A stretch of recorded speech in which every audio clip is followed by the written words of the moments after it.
আত্মঘাতী কাক কয় ভকত আৰু ভগৱানৰ মাজত পাৰ্থক্য একোৱে নাই শংকৰদেৱক কোনোবা যদি মানুহৰ জ্ঞান কৰিছে হেজন হৈছে নৰাধম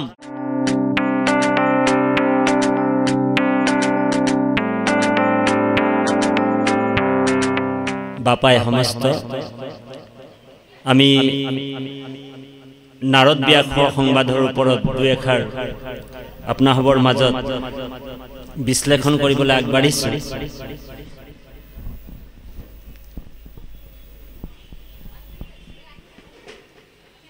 আপোনালোক জানে যে ভাগৱত এখন মহাসমুদ্ৰ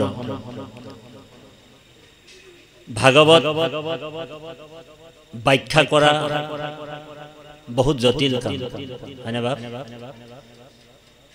আমাক মানুহবিলাকে ব্যাখ্যাকাৰক বুলি কৈ দিয়ে আমাক শুনি ভাল লাগে নিজকে কিন্তু আমি কিন্তু ব্যাখ্যাকাৰক নহয় অসমত মাত্ৰ এজনে ব্যাখ্যাকাৰক আছিল হেজন হৈছে আমাৰ গুৰুৰ গুৰু পৰম গুৰু শ্ৰীমন্ত শংকৰদেৱ আমি কিঞ্চিত বিশ্লেষণ কৰিবলৈ আগবাঢ়িছো আৰু আপোনালোক জনা কথাখিনিকে আমি আপোনাহবৰ মাজত প্ৰকাশ কৰিম ভাগৱত দ্বিতীয়বাৰ মানে আপোনাৰ আজি দ্বিতীয়বাৰৰ কাৰণে আজি আকৌ মেলা হৈছে নহয় জানো ভাগৱত 2 নম্বৰ বাৰৰ কাৰণে আমাৰ উমাকান্ত বাপাৰ ভাগ্যটো বহুত ভাল হয়নে বাপ লগতে আমাৰো তেখেতৰ লগত ভাগ্য ভাল কাৰণ ভাগৱতৰ মংগলাচৰণতে বেদব্যাসে উল্লেখ কৰিছে যে পিৱত ভাগৱতম ৰসমালয়ম মুহুৰহু ৰসিকা ভুবি ভাবুকা বেদব্যাসে আমাৰ উল্লেখ কৰিছে যে ভাগৱত আমাক কেতিয়ালৈকে আমি পান কৰিবলৈ কৈছে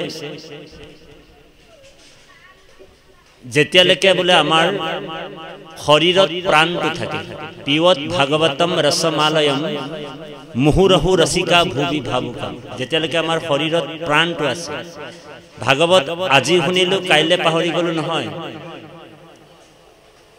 আমাক বাৰে বাৰে শুনিবলৈ কৈ আছে আজি যিটো ঘটনা হৈছে আমাৰ আৰু আপোনালোকৰ মাজত হয়নে প্ৰভু আমি দ্বিতীয়বাৰৰ কাৰণে আজি ভাগৱত আকৌ একেটা স্থানতে আমি দ্বিতীয়বাৰ ভাগৱতৰ নৈমিষাৰণ্যৰ সৃষ্টি কৰিছো গতিকে সৰ্বপ্ৰথমে আমি আমাৰ পৰম শ্ৰদ্ধাৰ উমাকান্ত বাপজনক আমি ধন্যবাদ দিছো হৃদয়ৰ পৰা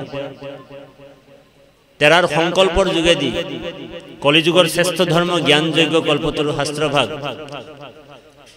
নিৰন্তৰ শ্ৰৱণ আৰু কীৰ্তন ধৰ্ম পালন হ'ব আৰু ভগৱানৰ বিশেষ কৃপাৰ ফলতহে এই অনুষ্ঠানটো সফল হ'ব কৃষ্ণ কৃপা নহলে এনেকুৱা অনুষ্ঠান পাতিবও নোৱাৰে বুলি কৈছে পাৰিব নেকি নোৱাৰে আমাৰ উমাকান্ত প্ৰভুজনাই যদি অভিমান কৰি পাতিলেহেঁতেন অনুষ্ঠানটো যে মোৰ বোলে ধন টকা পইচা আছে ভকতসকলৰনো কাম কি বোলে ভৰটোত বোলে ভক ভককে আহিব কটোত বোলে কটকটকে চুবাব আৰু তৰটোত বোলে টং টংকে ওলাই গুচি যাব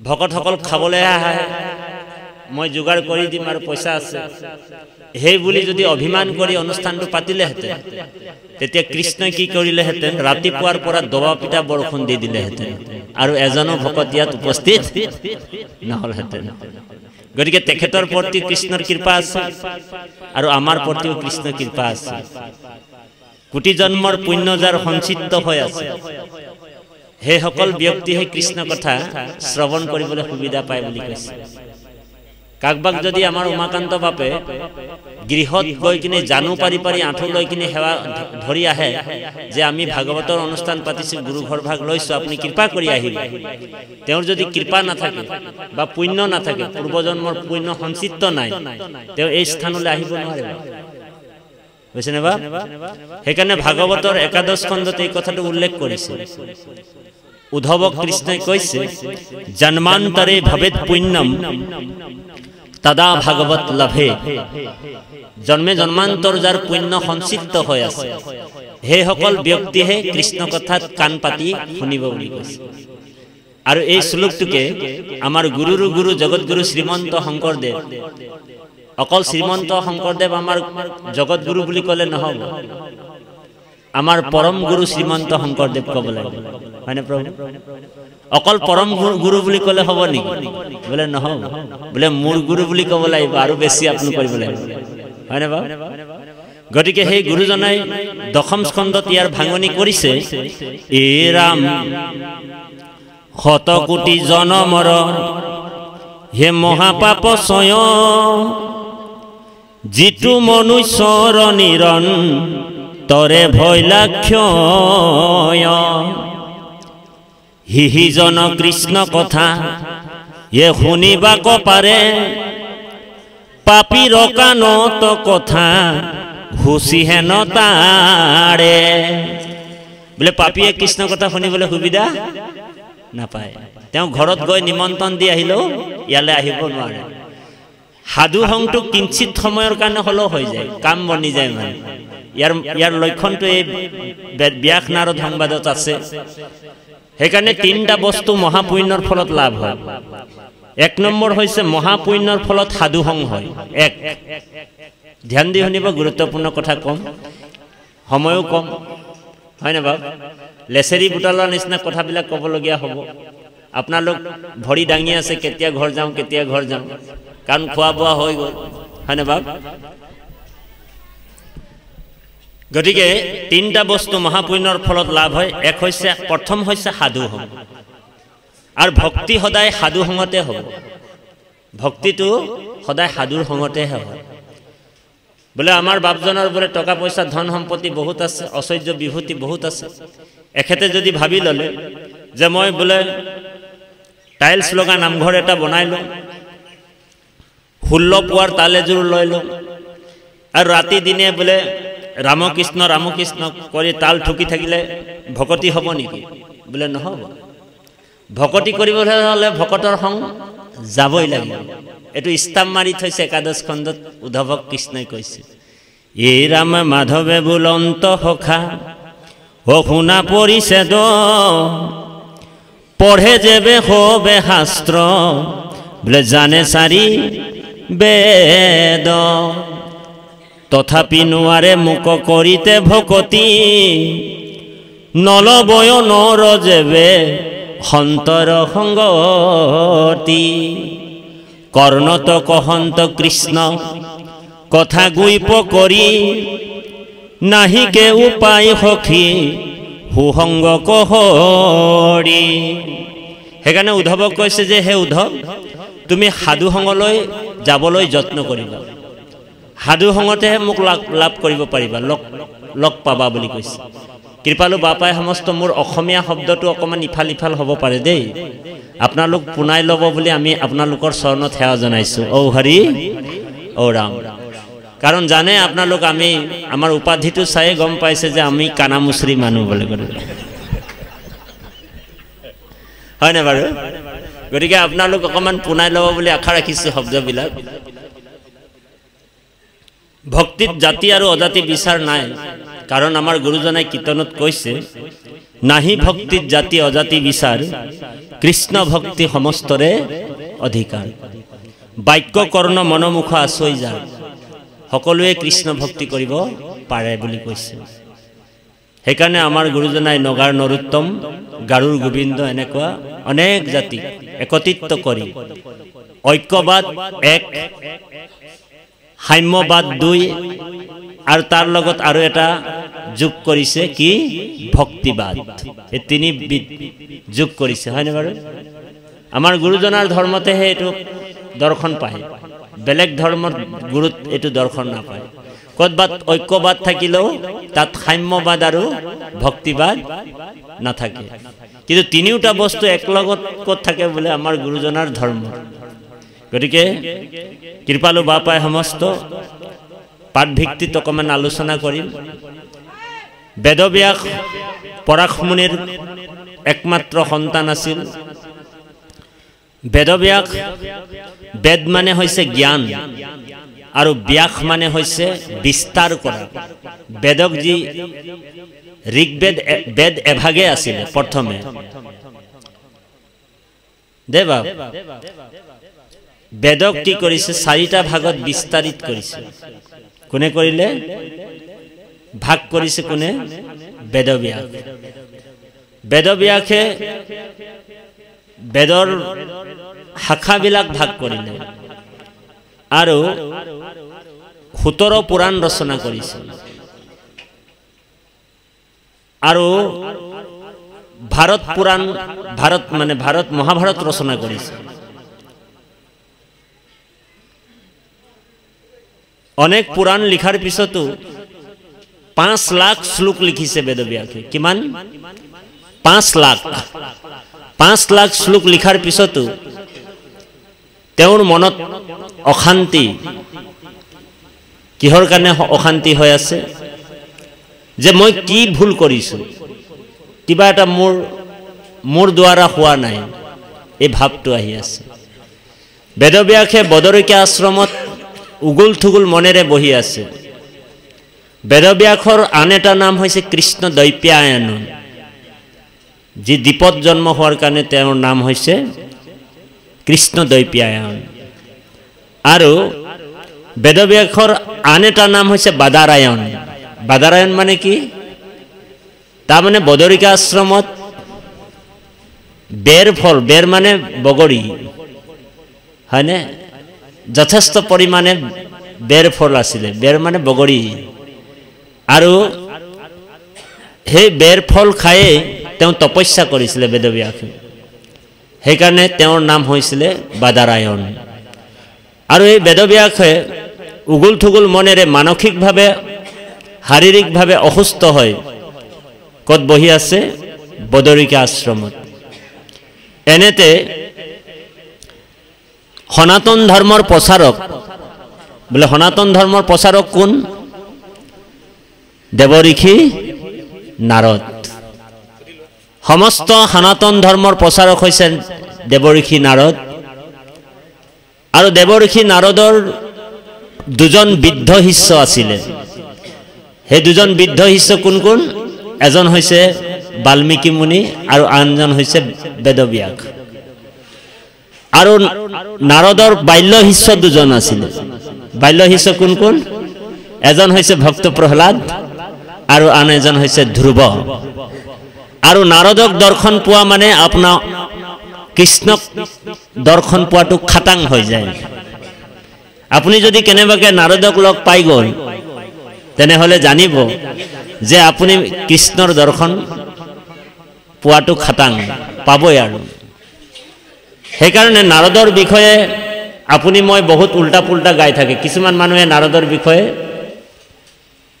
ভৎসনা কৰে তাছিল্য শব্দ কৰে এই ইয়াৰ বলে চৰিত্ৰটো নাৰদৰ নিচিনা হয়নে নাৰদৰ বিষয়ে কিন্তু আমি বেয়াকে ক'ব নাপায় কাৰণ 12 জন বৈষ্ণৱৰ ভিতৰত হৰি নামৰ গুপুত বস্তুটো হৰি নামৰ যি মূল ৰহস্য অকল 12 জনহে জানে তাৰ ভিতৰত নাৰদ পৰি যায় হয়নে বাপ কৈছে ব্ৰহ্মা মনোহৰ কপিল কুমাৰ হুক ভীষ্ম বলিৰায় প্ৰহ্লাদ নাৰদ জনকয়ামিহি 12 জন সমুদায়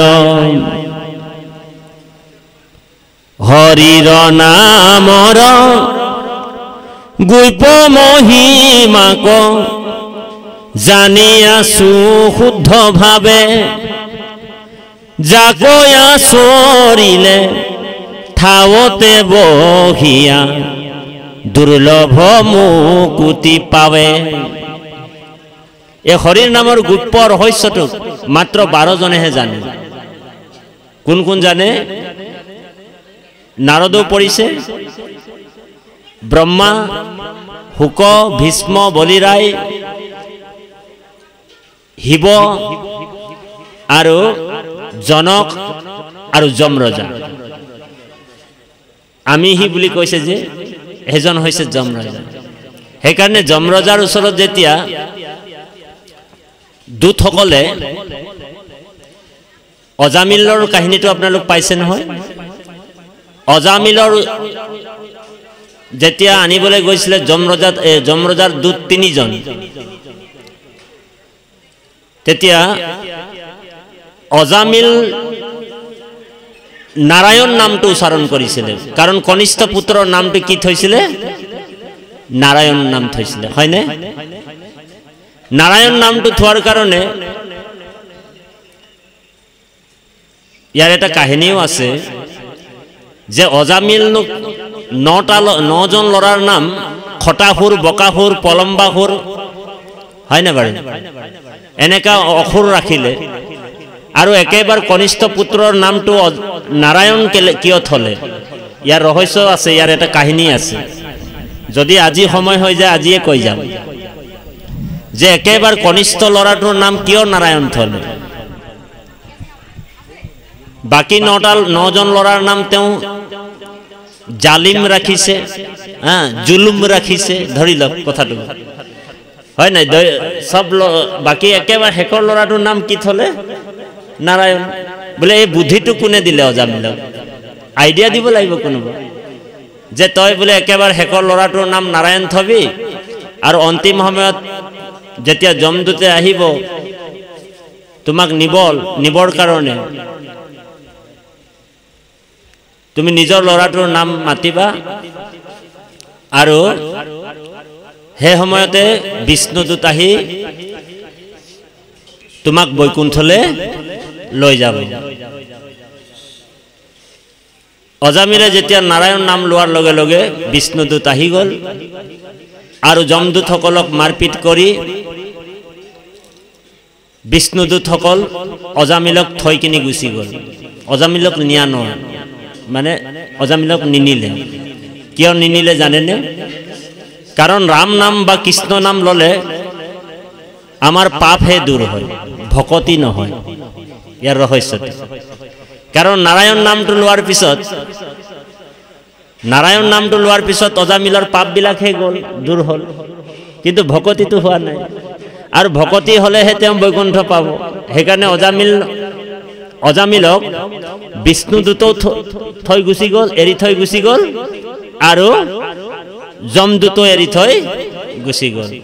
পিছত অজামিলে ভকতি কৰি পুনৰ বৈকুণ্ঠৰ বিমান আহি বিষ্ণুদূতসকলৰ লগত গমন কৰিছে। তাৰপিছত এনেকুৱা মাৰপিট খাই যমদূতসকলে যমৰজাক গৈ কিনে গোচৰ দিছে। যমৰজাৰ ওচৰত গোচৰ দিছে যে প্ৰভু বোলে আপোনাৰ বোলে ডিপাৰ্টমেণ্টত মই বোলে কাম কৰিব নাই, আৰু আপোনাৰ ডিপাৰ্টমেণ্টত আৰু আমি কাম কৰিবলৈ নাই। বোলে কিয়? বোলে আপোনাৰ চাকৰি বোলে আপোনাকে মুবাৰক হওক বোলে। বোলে কিয় মোৰ চাকৰি এৰিছা? যমৰজাই কৈছে, প্ৰশ্ন কৰিছে। বোলে এনেকুৱা চাকৰি বোলে কৰিবলৈও নাই আৰু মাৰো খাব নাই বোলে কাৰো।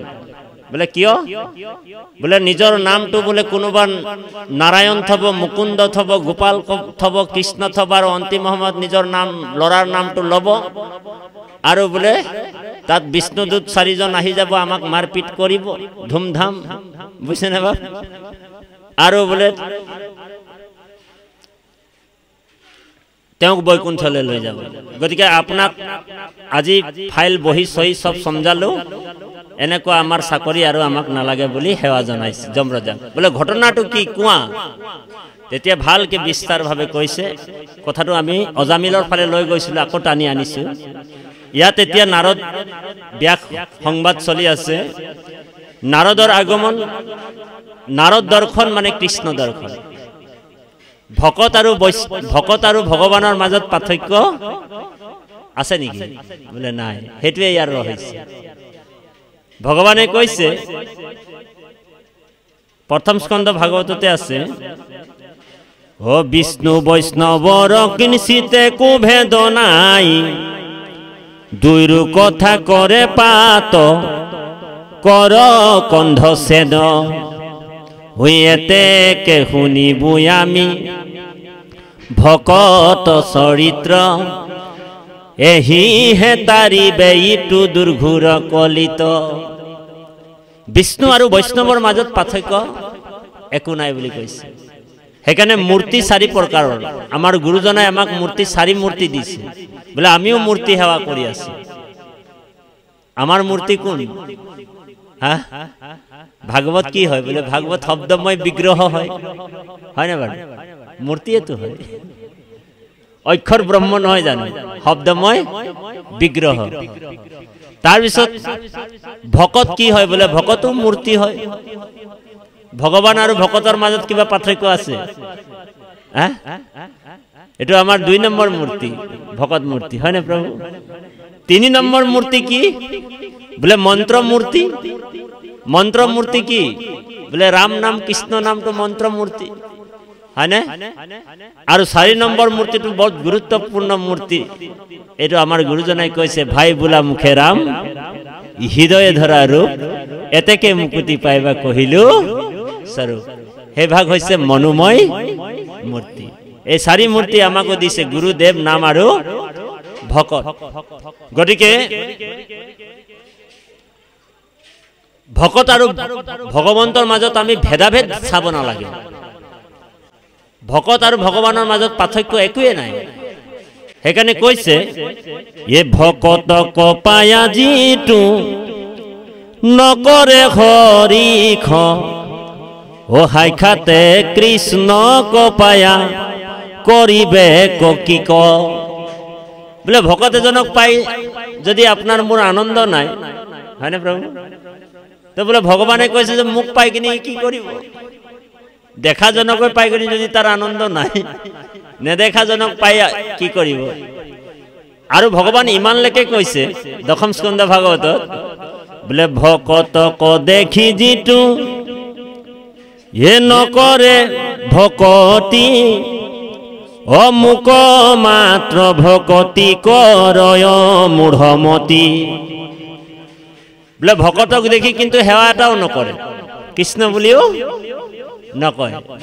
ভগৱানে কৈছে দেই, বোলে মোৰ ভকত এজনক চাই কিনি বোলে সেৱা এটাও নকৰে, কিন্তু মোক হলে বোলে 16 পোৱাৰ তালে জোৰ লৈ কিনি ৰাতিয়ে দিনে বোলে তাল ঠুকি আছে ৰামকৃষ্ণ গাই বোলে, কিন্তু মোৰ ভকত এজন চালে বোলে সেৱা এটাও নকৰে, কৃষ্ণ বুলিও নকৰে। সেইজন মোৰ পৰম শত্ৰু বুলি কৈছে ভগৱানে। ভগৱানে নিজেই কৈছে, বোলে ভকতক দেখি যিটো এ নকৰে ভকতি, অমুক মাত্ৰ ভকতি কৰয় মূঢ়মতি। তাৰ সম শত্ৰু মোৰ নাই সংসাৰত, ভকতক নিন্দি মোৰ বুকে মাৰি খায়। বুজিছেনে বাৰু? গতিকে ভকত আৰু মোৰ মাজত পাৰ্থক্য চাব নালাগে। সেইকাৰণে কৈছে, সিদ্ধিৰ ভৱতি বানেতি অচ্যুত সেবিনাম। আমি যদি ভকতৰো সেৱা কৰো আৰু বেলেগকে ভগৱানৰ সেৱা নকৰিলেও বোলে তেওঁৰ গতি আছে বুলি কয়। আমি যদি ভগৱানৰ সেৱা নাই কৰা, আপোনাকে যদি কৃষ্ণ বুলি কলো, আজি যেনিবা আপুনি গধূলি সময়ত ধৰি লওক, গধূলি সময় হৈছে, ঠিক সেই সময়ত আপুনি ধৰি লওক গুৰু সেৱা কৰিবলৈ সোমাব, সেই সময়তে এজন আপোনাৰ প্ৰাথমিকৰ বা আঞ্চলিকৰ সভাপতি বা সম্পাদক আহি উপস্থিত হৈ গ'ল, ধৰি লওক দেই বাৰু। কিবা এটা মানে আপোনাৰ আঞ্চলিকৰ কাগজ পত্ৰ লৈ আহিছে, গুহাৰী পত্ৰ বিলাবৰ কাৰণে, আপোনাক দিব, আকৌ কোনোবা এখন বেলেগ প্ৰাথমিকলৈ যাব, হয়নে বাৰু? তেখেত নিজৰ গৃহ কৰ্ম এৰি আকৌ সমাজৰো কৰ্ম কৰে সভাপতি সম্পাদকে, যিহেতু আপোনালোক তেখেতলোকক গুৰু দায়িত্ব দিছে। ভকতজন আহি গ'ল ধৰি লওক, কিন্তু সেই সময়ত আপুনি আকৌ গুৰু সেৱা কৰিবলৈ সোমাইছে ভিতৰত। তেখেতক দেখি কিনি এজন আৰু বোলে ঠিক বোলে মই গুৰু সেৱা কৰিবৰ সময়তে ওলাইহি, বোলে কাম ধান্দা নাই আৰু এই বুলি কি কৰিলে, তথাপি মাতষাৰ লগাইছে, অ বাপ আহিলে, বোলে আপুনি এটা কাম কৰকচোন, বাৰাণ্ডাতে বহক, মই গুৰু সেৱা কৰি আহোঁ। কিন্তু ভকতজনক সেৱাও নকৰিলে, কৃষ্ণ বুলিও নকয় দেই বা। বৰ গুৰুত্বপূৰ্ণ কথা, ধ্যান দি শুনিব। ভকতজনক কিন্তু সেৱা এটাও নকৰিলে। তেওঁ আকৌ ভিতৰত সোমাই গ'ল, গুৰু আসনৰ ভিতৰত। মনত কিন্তু এটা ভাৱ আহি গ'ল, তেওঁ ভাবিছে যে মই চৈধ্য প্ৰসংগ কৰিবলৈ যে শিকিলো আজি সম্পাদকক অকমান মানে শুনাই দিয়াই ভাল আসনৰ ভিতৰত সোমাই কিনে এইটো ভাব আহিল কাৰণ ভক্তিটো দেখাবা বস্তু বুলি ভাবিলে দেখুৱা হয় না বাৰু কিছুমান মানুহ এনেকুৱাও থাকে আনক দেখাবৰ কাৰণে ভক্তি কৰি আছে না বা তেওঁ সোমাই গল ভিতৰত 16 পুৱাৰ তালজোৰ ললে যে সম্পাদকটো বাৰান্দাত বহি আছে মই 14 প্ৰসংগ আৰম্ভ কৰি দিয়াই ভাল যে মই যে 14 প্ৰসংগ জানো তেওঁ অকমান দেখাব লাগিব শুনাব লাগিব বাপজন আকৌ তেওঁৰ কাৰণে কি হৈছে বাৰান্দাত বহি আছে ভাবিলে আইগৰাকী ওলাই আহিব কোনো নাই বাৰান্দাত বহি আছে এফালে ম মাৰি আছে বাপজন এতিয়া ওলাই আহিব তেতিয়া ওলাই আহিব এইজন 14 প্ৰসংগ লগাই দিলে 14 প্ৰসংগ 1 ঘণ্টা 20 মিনিট হয়নে 1 ঘণ্টা 20 মিনিট ভকতজনক বাৰান্দাতে বহুৱাই দিলে ইফালৰ পৰা 14 প্ৰসংগ সামৰি কিনে আহি কিনে আইগৰাকীক মাত দিছে হৰি শুনিছানে আইগৰাকী দৌৰি আহিছে কৃষ্ণ কি হল বলে হেৰি নহয় বলে বাপজন বলে বহি আছে বলে আপুনি গম নাপায় নি বলে বাপজনৰ লগত আপুনি পৰিচয় কৰাই নাই দিয়া হয় না বাৰু তাৰ পিছতে কৈছে বাপজন ক্ষমা কৰিব হেয়া ভাগ লৈ ল হেতু কিন্তু অপৰাধ হয় বলে কিয় বলে ভকতক দেখি কিনে যাৰ আনন্দ নাই ভকতক দেখি আনন্দ নাই আৰু ভকতক দেখি কিনে জনে সেৱা নকৰে ভগৱান কৈছে হেজন মোৰ ডাঙৰ শত্ৰু হেজনৰ নিচিনা শত্ৰু নাই বুলি কৈছে সেইকাৰণে প্ৰথমে আমি ভকতৰ সেৱা ভাগেহে কৰি ল'ব লাগে আৰু সেইদিনাখন গধূলি যদি আপুনি গুৰু সেৱা নকৰিলেও বলে আপত্তি নাই ভগৱান আনন্দতে হে ভগৱান হে ভক্তিত আনন্দ হ'ব গতিকে কৃপালু বাপাই সমস্ত নাৰদ আহি গল নাৰদক চাই কিনি বেদব্যাসৰ যিটো মানসিকভাৱে অশান্তি আছিল কাৰণ সন্তৰ আগমন হলে সকলো দুখ বিলাক নিজে নিজে গুচি যায় চাবচোন আপুনি বহুত বিপদত আছে দুখত আছে আপোনাৰ ঘৰত যদি ভকত এজন আহি যায় আপুনি চাব আপোনাৰ অন্তৰটো কেনেকুৱা হয় আনন্দৰে ভৰপুৰ হৈ যায় নহয় জানো বাপ কিন্তু এটা কথা মন কৰিব আপুনি যদি নিমন্ত্ৰণ কৰি এজন ভকতক নিমন্ত্ৰণ কৰি মাতিছে আৰু সেই মতে তেখেতে আহিছে তেনেহলে আপোনাৰ ভাগ্য বুলি ভাবিব আৰু বিনা নিমন্ত্ৰণত যদি কোনোবা এজন ভকত আহি গল আপোনাৰ গৃহ তেনেহলে পৰম ভাগ্য বুলি ভাবিব ও হৰি ও ৰাম আপোনাৰ গৃহত যদি বিনা নিমন্ত্ৰণত কোনোবা এজন ভকত আহি গল দুপৰীয়া হোক গধূলি হোক তেনেহলে পৰম ভাগ্য বুলি ভাবিব ভকত আগমনে হৈছে আপোনাৰ সমস্ত দুখ হৰণ হৈ যাব সেইকাৰণে দেৱতু তীৰ্থটো কৰি ভকতেহে বড় ভকতক ভজিলেহে গুছে কৰ্ম জড় এই যে শ্লোকটো আছে কিছুমান ভাগৱতত ভজিলেটো কাটি কিনি ভুঞ্জাইলে লিখি থৈ দিছে বুঝছেনে বা দেৱতু তীৰ্থটো কৰি ভকতেহে বড় ভকতক ভজিলেটো কাটি ভুঞ্জাইলে লিখি দিছে মানে ভাল ভাল খোৱালে বোলে কৰ্মজড়ৰ পৰা মুক্ত হ'ব পাৰে কৰ্মবন্ধনৰ পৰা কিমান চতুৰ মানুহ চাইছে আপোনা হওক ভাগৱততো খেলি মেলি কৰি দিছে হুমাই কিনে গতিকে নাৰদ আহিলে বেদব্যাসক কৈছে যে হে বেদব্যাস তুমিহে কৰিলা জগতক নাশ তোমাৰ কাৰণে গোটেই জগতখন নাশ হৈ গল নিৰন্তৰে পশুৰ তুমি লোৱাইলাহা প্ৰাণ তুমি যিটো কৰ্ম কৰিব নালাগে সেই কৰ্মবিলাকৰ কথা 17 পুৰাণত ৰচনা কৰি দিলা বোলে 17 পুৰাণত কি ৰচনা কৰিলা যিমান বিলাক পুৰাণ লিখিলা সেই পুৰাণ বিলাকত কামনা হুমাই দিলা কপট হুমাই দিলা বুঝছেনে বা কামনা মানে কি কপট মানে হৈছে কামনা যিমান পুৰাণ লিখিলা তুমি সকলো পুৰাণত তুমি কপট লিখি দিলা কপট মানে কামনা যে আমুকক পূজা কৰিলে তামুক ফল তামুকক পূজা কৰিলে তামুক ফল অকল কামনাৰ বহিভূত হৈ মানুহবিলাক হিতাহিত জ্ঞান হেৰুৱাই অন্য দেৱ দেৱীক পূজা কৰি শংখ চাক বলি দি নৰকত পতিত হৈ গ'ল বুলি কৈছে আৰু যিমান পাপবিলাক সব তোমাৰ গালে আহি আছে হয়নে নাৰদে কৈছে যে হেই কতবাত যাগ যজ্ঞ পূজা পাতলৰ কথা লিখিলা যজ্ঞেৰিষ্টে স্বৰ্গ গতিম পাৰ্থয়ন্তে তেক্তম ভুক্তম স্বৰ্গ লোকম বিশালম ছিন্নম পুণ্য যেতিয়া পুণ্য আদায় পুণ্য যেতিয়া শেষ হৈ গ'ল মৃত্যু লোকে বসন্তি আকৌ পুনৰ তেওঁলোকক বোলে ধকা মাৰি কিনি কদলৈ পেলাই দিয়ে দেৱদেৱীসকলে নৰকত পেলাই দিয়ে সেইকাৰণে কৈছে তো বেদব্যাস হাৰ মনা নাই তথাপি মইতো মহাভাৰত লিখিলো নাৰদে কৈছে যে তুমি যিমান শাস্ত্ৰ লিখিলা তাত গোবিন্দৰ চৰিত্ৰ পৰমাত্মা ভগৱানৰ চৰিত্ৰ গুণ গৰিমা যশ কীৰ্তন তুমি গোৱাই নাই বেদব্যাসে কৈছে নহয় বোলে মই গালো নহয় বোলে লিখিলো নহয় গীতা লিখিলো মহাভাৰতৰ গীতাত বোলে অকল মই ভগৱানৰ কথাই লিখিলো ভগৱানৰ বাণীবিলাকে লিখিলো বোলে গীতাত তুমি কাক বোলে হিৰো বনাই দিলা বোলে অৰ্জুনক তুমি হিৰো বনাই দিলা আৰু মোৰ প্ৰভুক নাৰদে কৈছে মোৰ প্ৰভুক তুমি বোলে হেবক বনাই দিলা চাকৰ বনাই দিলা হাৰতি বনাই দিলা হয়নে বাৰু তাত মোৰ ভগৱানৰ মহিমাৰ আছিলে নেকি গীতাত ভগৱানৰ মহিমা নাই বাণী তেওঁ নিজে বাণীহে কৈছে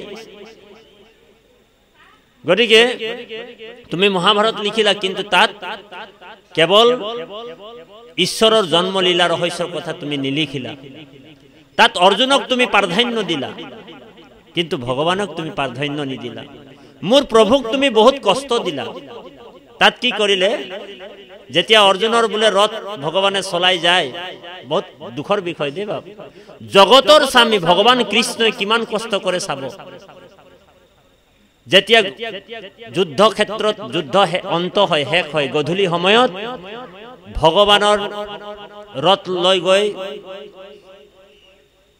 গধূলি সময়ত সোমাই দিয়ে যেনেকে গাড়ী গেৰেজত সোমাই দিয়ে অৰ্জুনটো গৈ কিনি হেবক হেবিকাৰ পৰা নিজৰ আৰাম মানে আপোনাৰ মালিচ কৰায় অৰ্জুনৰ গাটো মালিচ কৰে দাখিয়ে কিন্তু ভগৱান কি কৰে জানেনে ভগৱানে ঘোঁৰা কিটাক মালিচ কৰে কাৰণ পিছদিনাৰ কাৰণে আকৌ যুদ্ধ ক্ষেত্ৰত ঘোঁৰাবিলাকক তৈয়াৰী কৰিব লাগিব কিমান কষ্ট কৰে ভগৱান সব ঘোঁৰাবিলাকক দানা দিয়ে গোটেই ৰাতি ভগৱানৰ টোপনি নাই বেদব্যাসক কৈছে ভগৱানক তুমি ইমান কষ্ট দিলা অৰ্জুনক তুমি হিৰো বনাই দিলা আৰু মোৰ ভগৱানক তুমি চাকৰ বনাই থৈ দিলা তাৰ পিছত কৈছে এতিয়া বোলে তুমি এটা এনেকুৱা এখন গ্ৰন্থ লিখিব লাগিব যত কেৱল গোবিন্দৰ গুণনাম শ্ৰৱণ কীৰ্তন ধৰ্ম হ'ব লাগিব আৰু কেৱল নিষ্কাম ভক্তিৰ কথা ক'ব লাগিব কামনাবিলাক আঁতৰাব লাগিব তুমি ধৰ্ম পূৰ্জিত কৈত্ৰ বৈত্য পৰমম নিমৎসৰণম সতম ধৰ্মটো কপট আছে বুজিছেনে বা কৰ্তব্য মানে কপট ধৰ্মত থকা কপটবিলাক তুমি গুচাব লাগিব কামনাবিলাক এনেকুৱা এখন শাস্ত্ৰ লিখিব লাগিব যত নিষ্কাম ভক্তিৰ কথা কৈছে আৰু এই ভাগৱত কেৱল নিষ্কাম ভক্তিৰ কথা কৈছে ইয়াত ধৰ্মত থকা যিবিলাক কপট সব আঁতৰাই দিলে বেদব্যাসে সেইকাৰণে বেদব্যাসৰ আগৰ দৰে তেওঁৰ শাৰীৰিক মানসিকভাৱে সুস্থ হৈ গ'ল আৰু একেবাৰে ভাগৱত হৈছে পুৰাণ সূৰ্য ভাগৱত গ্ৰন্থ লিখাৰ পিছত বেদব্যাসৰ কলম আৰু বন্ধ হৈ গ'ল এটা আখৰ আৰু বেদব্যাস নিলিখিলে কাৰণ ভাগৱত লিখাৰ পিছত আৰু একো শাস্ত্ৰ লিখিবলগীয়া নাই গতিকে কৃপালু বাপাই সমস্ত নাৰদ আহিলে নাৰদ কি গাই আহে বাৰু সকলোৱে গাব দেই আমাৰ লগতে ইয়ে যাদৱ যদু নন্দন মাধৱ মধুসূদন ইয়ে তুমি নিত্য নিৰঞ্জন নাৰায়ণ তোমাতে লৈলো শৰণ ইবাৰ কৰুণাময় হৰি কমলাপতি মোৰে নসাৰিবা নাৰায়ণ অৰুণ শৰণ তলে হৰি কমলাপতি হইতে হইতে পখিলু শৰণ। এই প্ৰাৰ্থনাটোৰ তাৎপৰ্যটো জানেনে? জীৱাত্মাটোৱে কৈছে যাদৱ যদুনন্দন, আমাৰ গৰ্ভতে আমি ঈশ্বৰক চাই আহিছো সকলোৱে, গৰ্ভত ভগৱন্তক আমি সকলোৱে দৰ্শন পাই আহিছো। আমি গৰুৰ পেটতো সোমাই আহিছো, গৰুও আমাৰ মা আছিল। আমি গাধৰ পেটতো সোমাই আহিছো, বোলে গাধও আমাৰ মা আছিল। আমি জেঠিৰ পেটত সোমাই আহিছো, জেঠিও আমাৰ মা আছিল। এইবাৰ আমাক কৃষ্ণই কৃপা কৰি মানুহৰ পেটত সোমাই দিলে, এইবাৰ মানুহ আমাৰ মা, হয়নে? সেই জীৱাত্মাটো চাব, ভৰি দুটা ওপৰ ফালে মূৰটো তল ফালে লটকি কিনি কৈছে, আল্ট্ৰাচাউণ্ড কৰিলে ধৰা পৰে। জীৱাত্মাটোৱে কৈছে যাদৱ যদুনন্দন মাধৱ মধুসূদন তুমি নিত্য নিৰঞ্জন, তোমাত লৈলো হৰণ।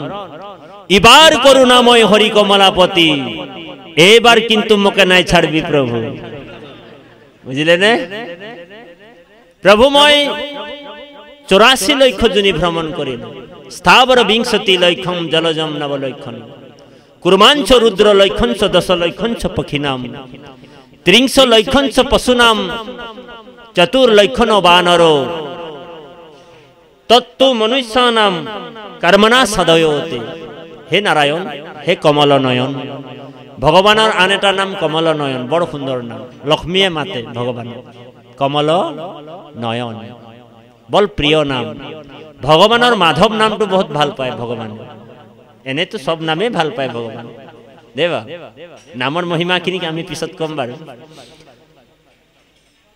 জীৱাত্মাটোৱে কৈছে প্ৰভু মোক এই নৰকৰ পৰা তুমি কেতিয়া বাজ কৰিবা, হয়নে? 10 মাহ 10 দিন থাকে কেতিয়াবা, চাব দেই। গৰ্ভৱতী মহিলাই শিশুটোক 10 মাহ 10 দিন ৰাখে বা 9 মাহ 10 দিন ৰাখে। প্ৰাণ বায়ু অপান বায়ু 10টা বায়ু আছে। প্ৰসূতি নামৰ বায়ুটো তাক হেঁচা মাৰি ভূমিষ্ঠ কৰায়, প্ৰসূতি বায়ু বুলি এটা বায়ু আছে। জীৱাত্মাটো গৰ্ভৰ ভিতৰত মলমূত্ৰৰ লগত হানাই পিটুকাই হৈ আছে। এতিয়াহে আমি আপোনাৰ অকমান পায়খানা পচাপৰ গোন্ধ পালে নাকত এনেকুৱা C C C C C এনেকুৱা কৰোঁ, বোলে গৰ্ভত তেনেকুৱা ব্যৱস্থা নাই। কাপোৰৰ ব্যৱস্থা আছিলে নেকি? বোলে এনি টাইম মলমূত্ৰৰ গোন্ধ, এনি টাইম। এইটো কিমান দিন লাগে? বোলে 9 মাহ লাগে, বুজিছে না? আৰু এতিয়া বোলে 33, 34, 35 টেম্পাৰেচাৰ আমি সহ্য কৰিবই নোৱাৰো। 55 ডিগ্ৰী টেম্পাৰেচাৰ গৰ্ভত। চিন্তা কৰো, জীৱাত্মাটোৰ ভিতৰত ছটপটাই আছে। প্ৰভু নাৰায়ণ তোমাৰ ভকত, ইয়াৰ ওপৰত এটা কাহিনী কৈ দিম, তেতিয়া ভাল হ'ব। জীৱাত্মাটোৱে ভিতৰত কৈছে প্ৰভু মোক এই নৰকৰ পৰা তুমি কেতিয়া বাজ কৰিবা? ভগৱান কৈছে প্ৰমিস কৰা, তুমি ভূমিষ্ঠ হোৱাৰ পিছত মোৰ ভক্তি। জীৱাত্মাই কৈছে বোলে প্ৰমিস কৰিছো প্ৰভু তোমাৰে ভক্তি কৰিম, কিন্তু যেতিয়া পৃথিৱীলৈ আহে ভগৱানক পাহৰি যায়, হয়নে? সেইকাৰণে কৈছে ভাগৱতৰ 10ম স্কন্ধত ভৱতৰিবাৰ যোগ্য হে মনুষ্য শৰীৰ বিষয় বাতাখা পায়া কৰিলা অস্থিৰ। ভৱতৰিবাৰ যোগ্য মনুষ্য শৰীৰ বিষয় বাতাখা পাই কৰিলা অস্থিৰ, আমাক অস্থিৰ কৰি পেলাইছে। ভক্ত প্ৰহ্লাদে দৈত্য শিশুসকলক কৈছে হে দৈত্য শিশুসকল দুৰ্লভম মনুষ্যম দেহা, মানুহৰ জন্ম কিন্তু বহুত দুৰ্লভ, পাবলে বহুত টান। মানুহৰ জন্ম পাবলে বহুত টান। তদপি অৰ্ধুবম অৰ্থদম, কিন্তু চাবা আকৌ আজি আছে হয়তো কালি নাথাকিব পাৰে। কচু পাতৰ পানী, যদিও মানুহৰ জন্মটো দুর্লভ বুলি কৈছে, পাবলৈ টান। তদপি কিন্তু আজি আছে হয়তো কালি নাথাকিব পাৰে কচু পাতৰ পানী। কুমাৰ আচৰে প্ৰাক ধৰ্মানি ভাগৱত, কৰিও কুমাৰ কালে ভাগৱত ধৰ্ম। কুমাৰ কালৰ পৰাই আমাক ভাগৱত ধৰ্ম শিকিবলৈ কৈছে। সেইকাৰণে মাধৱদেৱে ঘোকাত কৈছে, এ ভাৰত ৰত্নৰ দীপ, এ মনুষ্য শৰীৰ নৌকা, ৰাম নাম মহাৰত্ন হাৰ, হেনয় বা নিজ পাই যিটো জীৱন তৰিলা, বোলে তাত পৰে দুখীয়া উৰ নাই। আত্মঘাতী কাক কয়? বোলে ডিঙিটো বোলে মূৰত ডিঙিটোত বোলে ৰছী ওলমাই গছত বোলে ওলমি যোৱাটো আত্মঘাতী নকয়। যে মানুহৰ জন্ম পাই যিসকলে হৰিত ভকতি নকৰে সেইসকলক আত্মঘাতী বুলি কৈছে ভাগৱতে। ঔ হৰি ঔ ৰাম। আমি এটা কাহিনী কৈ দিছো।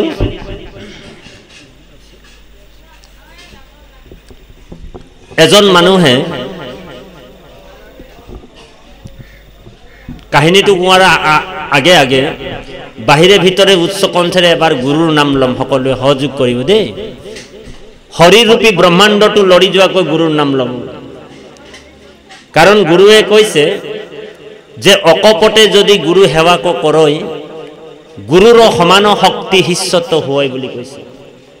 গতিকে গুৰুৰ নাম লওঁতে, কৃষ্ণ নাম লওঁতে সদায় আমাৰ লাজ আৰু ভয় থাকিব নালাগে। সেইকাৰণে ভাগৱতত কৈছে ডাকি বোলা ৰাম ৰাম। আমাৰ ভাগৱতত লিখিব পাৰিলেহেঁতেন মনে মনে বোলা ৰাম ৰাম, হয়নে বাৰু? কিয় লিখা নাই? ইয়াৰ ৰহস্যটো আছে, পিছত কম বাৰু। বাৰু উচ্চ কণ্ঠেৰে কিমান কোৱাৰ জোৰ আছে আজি দেখা যায়। উচ্চ কণ্ঠেৰে কওক, হৰিৰূপী ব্ৰহ্মাণ্ড লৰি যোৱাকৈ জয় জগতগুৰু শ্ৰীমন্ত শংকৰদেৱ। কি রকম মানুহ রে, আওয়াজে নাই ওলাইছে দেখুন। বোলে এতিয়াই এক পেট ভাত খাই লিল আর আওয়াজেই নাই। না বাপ, গুৰুৰ নাম আৰু ঈশ্বৰৰ নাম সদায় উচ্চ কণ্ঠেৰে ঊৰ্ধ্ববাহু কৰি ল'ব লাগে। মহেন্দ্ৰ কন্দলী কোন আছিলে? বোলে ব্ৰাহ্মণ আছিলে, হয়নে? মহেন্দ্ৰ কন্দলী ব্ৰাহ্মণ আছিলে। তেওঁ বিশ্বলৈ আহ্বান কৰি কৈছে, এ ৰাম শুনা সবা সদ পদ, কহিলো নিশ্চয় শংকৰ দেৱ তময়ী পখিলো শৰণ। শুনা কৰ্ণপুৰ চতুৰ্ভুজ দুয়োজন, নৰোত্তম বৃদ্ধ তুমি পণ্ডিত গহন। ঊৰ্ধ্ববাহু কৰি মই কৰি অংগীকাৰ, শংকৰ তপৰে গুৰু হে নাহিকে আমাৰ। এইটো কোনে কৈছে? বোলে জেনেৰেল মানুহে কোৱা নাই, ব্ৰাহ্মণ মহেন্দ্ৰ কন্দলীয়ে কৈছে।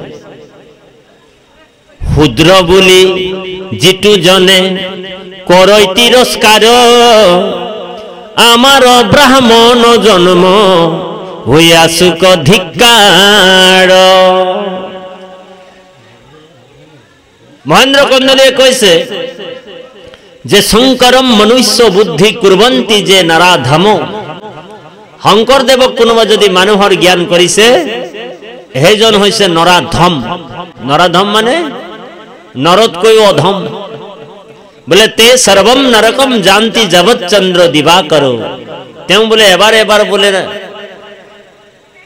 প্ৰত্যেকবাৰ বোলে নৰকত পৰিব লাগিব। বোলে কেতিয়ালৈকে? যেতিয়ালৈকে চন্দ্ৰ আৰু সূৰ্য বোলে পৃথিৱীত থাকিব। গতিকে ঊৰ্ধ্ববাহু কৰি আপোনালোক বাহিৰে ভিতৰে কব তিনিবাৰ দেই, কৃষ্ণ। কি ৰকম মানুহ ৰে, আওয়াজে নাই ওলাইছে। ইয়ে মাধৱে বুলন্ত সখা, কৃষ্ণ কৃষ্ণ কৃষ্ণ বুলি সদায় হুমৰে যিটো নৰ। জলখন্তে যেন পদ্ম নরকর পরা তাঙ্ক ওই আপনি উধার রঙ্গ মনে হয় না অর্জুন কইছে অর্জুন যেলে খাওতে কৃষ্ণ উঠতে কৃষ্ণ প্রত্যেকটা অবস্থাত কৃষ্ণ প্রত্যেকটা ব্যবস্থাত কৃষ্ণ বালক নিশুকান্তে কেঁচুয়া খেলাওতে গোপী সকলে কি নাম লইছিলে বলে কৃষ্ণ নাম ধেনুক দুহন্তে গাখীৰ খিৰাওতে কাৰ নাম লৈ আছিল কৃষ্ণ নাম গোপী সকল অনাক্ষৰিক আছিল আমাৰ নিচিনা শাস্ত্ৰৰ জ্ঞান আছিল নেকি গোপী সকলৰ নাছিল কিন্তু কৃষ্ণক বান্ধি দিব পাৰিছিল প্ৰেম জড়িৰে এই প্ৰেম সপ্ৰেম ভক্তিটো আমাৰ হ'ব লাগিব জাগৃত হ'ব লাগিব তো সপ্ৰেম ভক্তিটো কেনেকৈ হয় নারদ ভক্তি সূত্রত নারদে নিজেই কইছে যে সপ্রেম ভক্তিনু কেনেকে হয় যে নারদস্তু তদর পিতা খিলাচার তদ বিস্মরণে ব্যাকুলতে সমস্ত কর্ম আমি কৃষ্ণ তর্পণ করিব লাগিব পুত্র পরিবার ধন টাকা পয়সা যিমান জি আছে দেবা সমস্ত কর্ম আমি ঈশ্বর তর্পণ করিব লাগিব আর সমস্ত কর্ম ঈশ্বরত অর্পণ করার পিছতো কৃষ্ণক পাবৰ কাৰণে আমাৰ হৃদয়ত ব্যাকুল থাকিব লাগিব হেতুকে ভক্তি বুলি কোৱা হৈছে ও হৰি ও ৰাম ভক্তি বেলেগ বস্তু নহয় ভগৱানক পাবৰ কাৰণে আমাৰ হৃদয়ত ব্যাকুলতা থাকিব লাগিব হেতুকে ভক্তি কৈছে যেনেকে গোপী সকলৰ আছিল নাৰদ এই সপ্ৰেম ভক্তিৰ কথা কৈছে আমাৰ আই সকলৰ কেতিয়াবা এনেকুৱা ভক্তি হয় আপনা হবৰো হয় কেনেকে হয় যেনে শোভাযাত্ৰাত যেতিয়া আপোনালোক যায়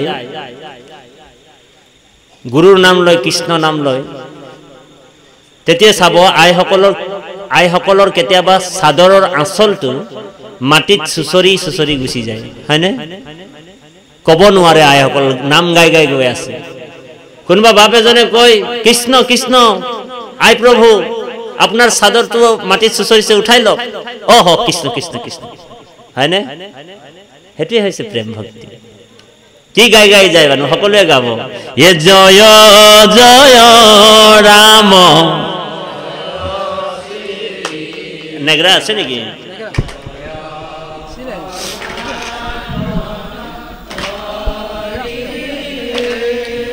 হে জয় জয় রাম জয়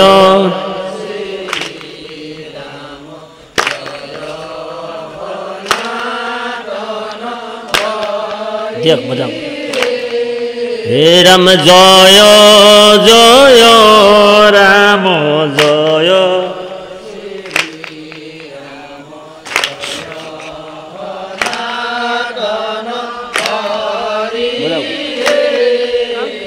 হরি নাম রখে বৈকুণ্ঠ কাখে প্রেম অমৃতর দিহে জয় জয়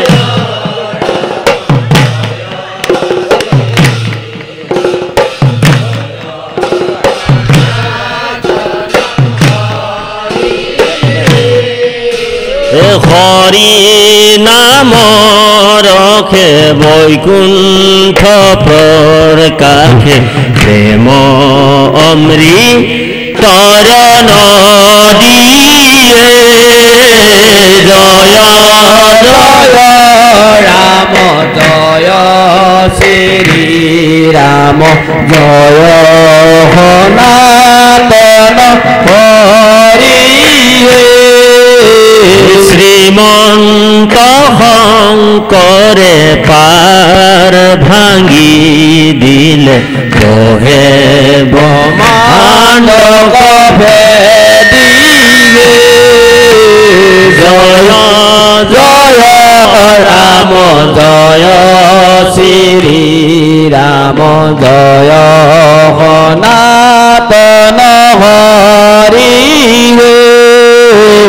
গোবিন্দর প্রেম অমৃতর নদী বহে বৈকুণ্ঠর পৰাহে জয় জয় রাম জয় শ্রী রাম জয় সনাতন হরি হে সারি পুরুষার্থ তাহারণী জরা হরি নামে মূলধার হে জয় জয় রাম জয় শ্রী রাম জয় সনাতন হরি হে জয় জয় রাম জয়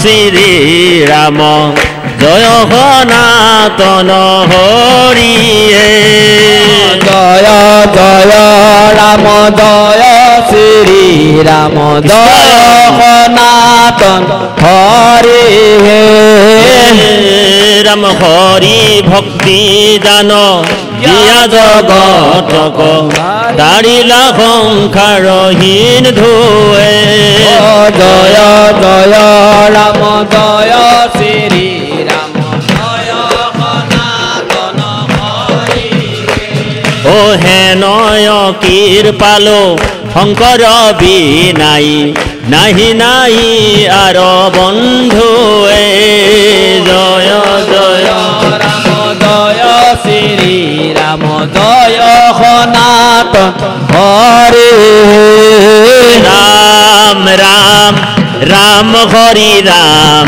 বোলা ভকত সকল হৰি গুণ নাম ৰাম ৰাম ৰাম নামে ৰাম বোলা ভকত সকল হৰি গুণ নাম হে ৰাম ৰাম ৰাম হৰি ৰাম বোলা ভকত সকল হৰি গুণ নাম ৰাম ৰাম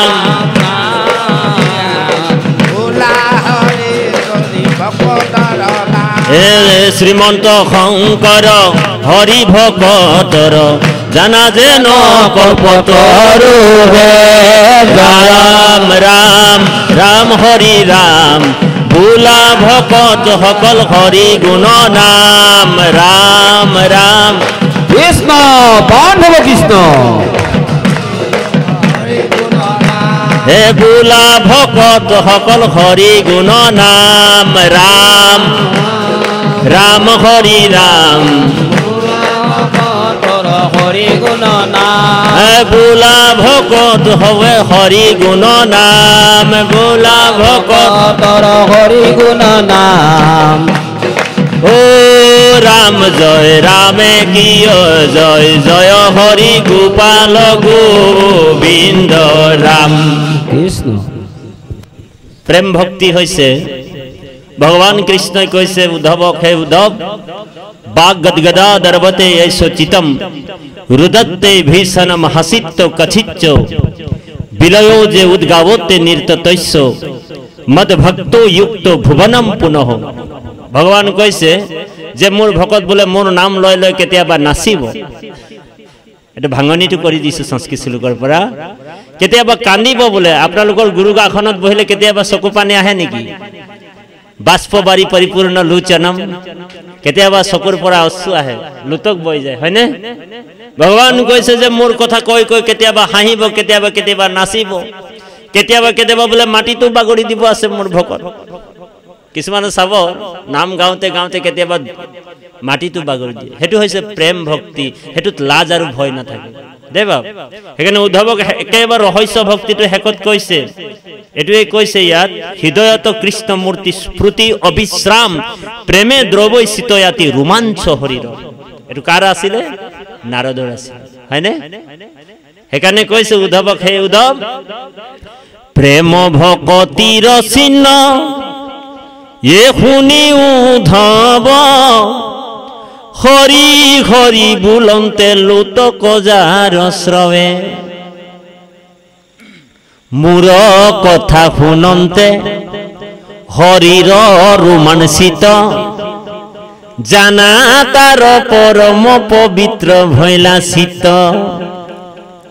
প্ৰেমে দ্ৰৱই চিতয়াতি ও গদ গদ বাণী কতু হাঁখৈ কতু কান্দৈ মুক প্রিয় মানি ইরাম লাজ এরি গাওই গীত ওই নাচই আনন্দত জগত পবিত্র করে হেহি হে ভকত হেজন জগত পবিত্র করিব বুলি কৈছে মুক লাগি যাৰ মনে প্ৰেম উপজিলা নেৰু তাৰ হৃদয় কহখিহৰ বৈখন হেজন মোক বান্ধিব পাৰে বুলি কৈছে আৰু ভকতে ভগৱানক বান্ধিব পাৰিব দেই বাবু ভগৱান কৃষ্ণই উদ্ধৱক নিজেই কৈছে একাদশ খণ্ডত হে উদ্ধৱ মই তিনিজন ভকতৰ হৃদয় এৰি খন্তেক সময় যাব নোৱাৰো তিনিজন ব্যক্তিৰ মই হৃদয়ত সদায় থাকিবলগীয়া হৈ যায় মোক বান্ধি ৰাখি দিয়ে তো উদ্ধৱৰ প্ৰশ্ন হৈছে বোলে প্ৰভু আপুনি কোন তিনিজন ভকতৰ হৃদয়ত থাকিবলগীয়া হয় কওকচোন বাৰু এনেতো ভগৱান সমস্ত ভূততে বিৰাজমান আছে যদ্যপি সবাতে সম এন্তে ভগৱন্ত ভকতৰ পক্ষপাত তথাপি কৰন্ত যদি ভগৱান সমস্ত ভূতত আছে কিন্তু ভকতৰ লগত মই বেছিকে থাকিবলগীয়া হয় বোলে কিয়ৰ কাৰণে কাৰণ ভকতে মোক ৰাতিপুৱা বিচাৰে গধূলি বিচাৰে বোলে সময়ে সময়ে বিচাৰি থাকে সেইকাৰণে মই বোলে তেওঁলোকৰ হৃদয়ত সোমায়ে থাকো হয় নাই এইটো দিহানাম এটাও আছে যাইবা ভকতৰ হিয়া এৰি যাইবাক নোৱাৰে হৰি লগাই থৈছো নাম প্ৰেমৰ জৰি ভকতে লগাই ৰাখি দিয়ে সেইকাৰণে উদ্ধৱক কৈছে মই তিনিজন ব্যক্তিৰ হৃদয় এৰিব নোৱাৰো তো উদ্ধৱৰ প্ৰশ্ন হৈছে প্ৰভু আপুনি কোন তিনিজন ভকতৰ হৃদয় এৰি নাযায় বোলে এক নম্বৰ হৈছে মত কথা বাচকম নিত্যম মোৰ কথা যোনে কৈ থাকে কৃষ্ণ কথা সেইজন ভকতৰ মই হৃদয় এৰিব নোৱাৰো এক নম্বৰ আৰু দুই নম্বৰ মত কথা শ্ৰৱণে ৰতম যোনে মোৰ কথা শুনি ভাল পায় সেইজন ভকতৰ হৃদয় মই এৰিব নোৱাৰো সেইজনক মোক বান্ধি ৰাখে যোনে মোৰ কথা শুনি ভাল পায় আৰু তিনি নম্বৰ বোলে মত কথা প্ৰীতি মনসম যোনে মোৰ কথা শুনি মনৰ পৰা আনন্দ লয় আৰু বাৰে বাৰে শুনিবলৈ ইচ্ছা কৰে খেদিগুৰি যথা তথা বোলে ভাগৱত আপোনালোক আজি ইয়াত হৈছে নহয় কাইলৈ যদি আৰু ক'ৰবাত হ'ব আপোনালোক খেদিগুৰি তাত যাব যায় নাই বাৰু সেইটোৱে ভকতৰ স্বভাৱ ভকত ভোমৰাই এই ভাগৱত বোলে 5200 বছৰতে কলি যুগত প্ৰচাৰ হৈছিল কিন্তু আজিও নতুন হৈ আছে এটা সিনেমা যদি বোলে 3 কোটি 4 কোটি 100 কোটি টকা খৰচ কৰি যদি এটা সিনেমা বনায় খুব বেছি হলটোত কিমান দিন চলিব বাৰু এক মাহ 2 মাহ 3 মাহ তাৰ পিছত সিনেমা বন্ধ সিনেমা নাচায় কিমান চাব নাচায় কিন্তু ভাগৱত কেতিয়াৰ হয় বোলে 5200 বছৰ আগৰ আজিও নতুনত্ব আছে বোলে ইয়াত বোলে কি আছে বোলে ইয়াত নৱ ৰসৰ উৎপন্ন হৈ আছে ভাগৱত কোনো কিতাপ গ্ৰন্থ নহয় বুলি কৈছে বোলে ইদম ভাগৱতম নামম পুৰাণম ইদম ভাগৱতম নামম পুৰাণম ব্ৰহ্ম সমম্বিতম সাক্ষাৎ ব্ৰহ্মৰ স্বৰূপ বুলি কৈছে আমাৰ আগফালে কোন আছে বোলে কৃষ্ণ আছে ভাগৱত কি হয় বোলে ভাগৱত কোনো গ্ৰন্থ নহয় কিতাপ নহয় শাস্ত্ৰ নহয় বোলে ভাগৱত কি ভাগৱত স্বয়ং ভগৱান হয় আমাৰ গুৰুজনে ভগৱানক ক'ত প্ৰতিষ্ঠা কৰিছে বোলে গুৰু আসন হয় না ভাই আমি সদায় ভগৱানক দৰ্শন কৰো হয় না প্ৰভু আৰু আমাৰ হৃদয়ত কোন আছে বোলে কৃষ্ণ আছে এতিয়া আপুনি মই ভাবিছো ইমান দূৰৰ পৰা আমি বোলে বাছত আহিলো সাইকেলত আহিলো খুজকাৰি আহিলো আৰু আমি হে বোলে কৃষ্ণ কথা শুনি আছো হেতু বোলে মিছা কথা আপুনি শুনি আহি কিনি শুনিছে নেকি কৃষ্ণ কথা কৃষ্ণই ইচ্ছা কৰি আমাক লৈ আহিলে ইয়াত হয়নে বাৰু আৰু কৃষ্ণহে কৃষ্ণ কথা শুনি আনন্দ লৈ আছে ও হৰি ও ৰাম বোলে হৃদয়ত কোন বহি আছে তেওঁ বহি আছে ঈশ্বৰ কৃষ্ণ নহলে বোলে তাঁতি বাপ বোলে সাধ্য আছে বোলে ভাগৱতৰ কথা কব হা আপোনালোকৰ সাধ্য আছে কৃষ্ণ কথা শুনিবলৈ কৃষ্ণই আমাক সকলোকে কৃপা কৰিছে দেই এখানে ভাগৱত কোনো কিতাপ গ্ৰন্থ নহয় ভাগৱত হৈছে কেৱল ভগৱান শব্দময় বিগ্ৰহ নাৰদক কৈছে হে নাৰদক ব্যাসক কৈছে হে ব্যাস তোমাৰ কাৰণে গোটেই জগতখন নাশ হৈ গ'ল তুমি প্ৰাণী হিংসা পশুবধ নৰবলিলৈকে দিছিলে এক সময় তিনটা বস্তু তিনটা কাম কৰিলে ঈশ্বৰ সন্তুষ্ট হয় ধ্যান দি শুনিব গুৰুত্বপূৰ্ণ কথা আপোনাৰ ওপৰত মোৰ ওপৰত সদায় ঈশ্বৰ সন্তুষ্ট হ'ব তিনটা বস্তু ধ্যান দি শুনিব যদি হে তিনটা নিয়ম আমি সদায় পালন কৰি থাকো তেতিয়া আমাৰ ওপৰত ঈশ্বৰ সদায় সন্তুষ্ট হৈ থাকিব এক নম্বৰ হৈছে আমি যদি ভগৱানৰ নাম যদি মুখত নেৰো তেতিয়া আমাৰ ওপৰত ঈশ্বৰ সন্তুষ্ট হৈ থাকিব এইটো এক নম্বৰ দ্বিতীয় আপোনাৰ প্ৰতি যদি ভকত সন্তুষ্ট হৈ আছে তেনেহলে গম পাব আপোনাৰ ওপৰত ঈশ্বৰ সন্তুষ্ট হৈ আছে বুজিছেনে বা আৰু যিদিনাখনৰ পৰা আপোনাক ভকত বেয়া পাবলৈ লাগি গল তেতিয়া গম পাব যে আপোনাক ঈশ্বৰো বেয়া পাবলৈ আৰম্ভ কৰিলে আৰু ৩ নম্বৰ হৈছে দয়ায়া সৰ্বে ভূতেষু যিদিনাখনৰ পৰা আপুনি প্ৰাণী হিংসা এৰি দিব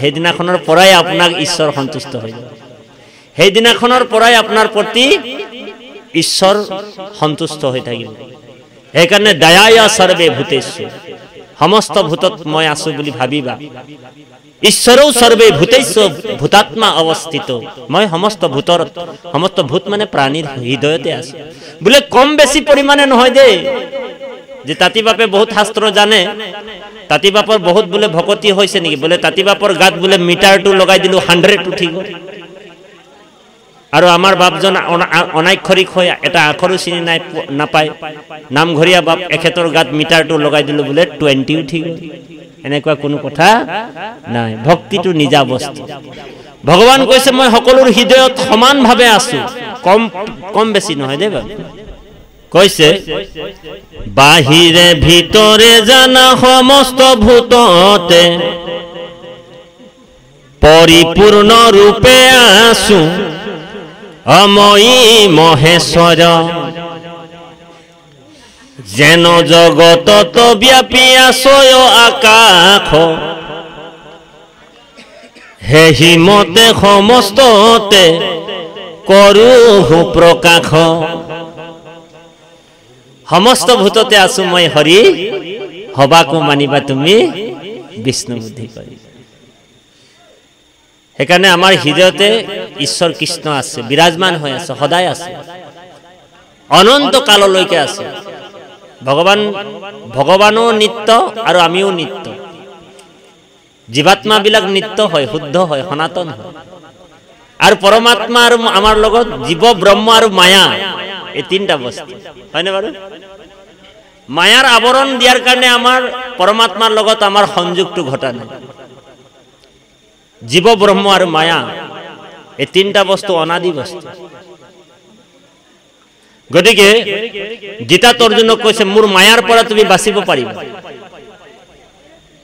বোলে দৈবী ঐসা গুণময়ী মম মায়া দুৰত্তয়া মোৰ মায়াটো বহুত ডেঞ্জাৰ বুলি কৈছে বহুত দুষ্কৰ মায়া মই লগাই ৰাখি দিছো বিষ্ণু মায়া সকলো জীৱতে বিষ্ণু মায়া লগাই ৰাখি দিছে ভগৱানে তো মোৰ মায়াৰ পৰা অতিক্ৰম কৰিবলৈ হলে কি কৰিব লাগিব অৰ্জুনক কৈছে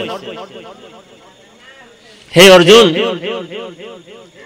ব্লেমামেব প্ৰপদ্যন্তে মায়ামে তম তৰন্তি তে অৰ্জুনক কৈছে তুমি মোৰ মায়াৰ পৰা তুমি মুক্ত হ'ব পাৰিবা আইসকলক আমি সেৱা জনাইছো বিনম্ৰভাৱে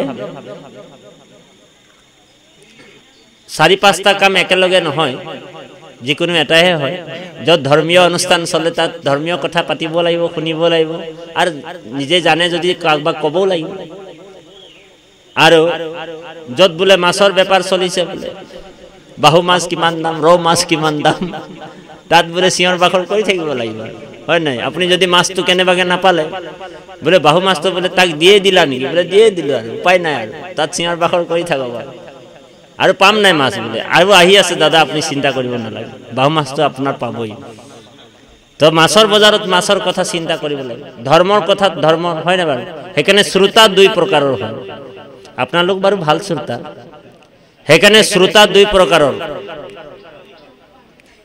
এটা অজ বুলি কৈছে এটা প্ৰবৰ শ্ৰোতা আৰু এটা অবৰ শ্ৰোতা ধ্যান দি শুনিব গুৰুত্বপূৰ্ণ কথা প্ৰবৰ শ্ৰোতা ৰাজহংস মানে ৰাজহাঁহ এটা দিব্য ৰাজহংস আছে সেই ৰাজহংসক যদি আপুনি গাখীৰ আৰু পানী মিক্স কৰি দিয়ে অকল গাখীৰটো খাই কিনি পানীখিনি এৰি দিয়ে এনেকুৱা শ্ৰোতা হ'ব লাগিব কৃষ্ণ কথা এনেকুৱা শুনিব লাগিব গ্ৰাম্য কথা কথনে মলিন हुए বাণী যিমান আমি গ্ৰাম্য কথা শুনিম আজি আমি ভাগৱতৰ কথা যতে যায় আমাৰ কথাটো মানে কাৰা বুলি নাভাবিব দেবা আমাৰ কথাটো সদায় আপোনালোক ভালকে লব মানে সেইকাৰণে মাখি দুই প্ৰকাৰৰ হয় না এটা মৌমাখি এটা ভেনা মাখি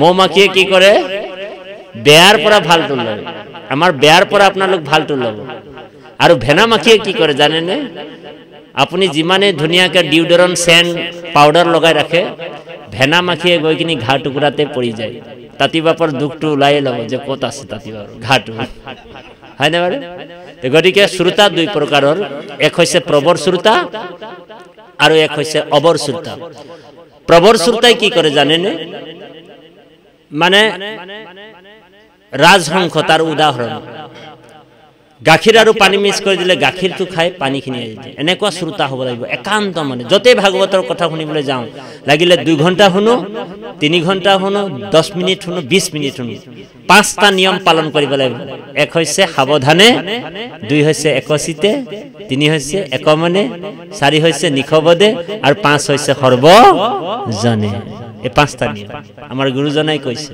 ভাগৱততে আছে যিমান কোন সময় কাৰণ আমি কলিযুগৰ মানুহ আমি পৰীক্ষিতৰ নিচিনা ভাগৱতৰ কথা শুনিব নোৱাৰিম আমাৰ বিষয়টো এতিয়াই বোলে অকল আমি ফিজিক্যালি ইয়াত বহি থাকো কিন্তু মনটো আমাৰ বোলে গৰুটোৱে পানী খালে নাই গুচি যাব পাৰে নহয় জানো আইসকল বোলে দৰ্জা লগাই আহিছিলে ঘৰত বোলে কোনোবা চুৰেই সোমাইছে নেকি এনে ফিজিক্যালি ইয়াত বহি থকা হৈছে কিন্তু মনটো ইয়াত নাথাকিব পাৰে সেইকাৰণে মন স্থিৰ কৰিবলৈ কৈছে আমাৰ গুৰুজনে পৰীক্ষিত ভাগৱতৰ কথা কোৱাৰ আগতে এই দুটা সত্য বান্ধি দিছিলে হুক গুৰুৱে কৈছে হে পৰীক্ষিত মই তোমাৰ তেতিয়াহে ভাগৱতৰ কথা কম তুমি যেতিয়া তুমি দুটা মোৰ সত্য পালন কৰিব পাৰিবা বলে প্ৰথম সত্য গুৰুদেৱ কি বলে যিমান কোন সময় তোমাক ভাগৱতৰ কথা কম তোমাৰ মনটো কিন্তু এই স্থানৰ পৰা তুমি কেনিও নিব নোৱাৰিবা এইটো 1 নম্বৰ সত্য আৰ 2 নম্বৰ সত্য কি কৈছে যে তোমাক যিমান কোন সময় মানে ভাগৱতৰ কথা কম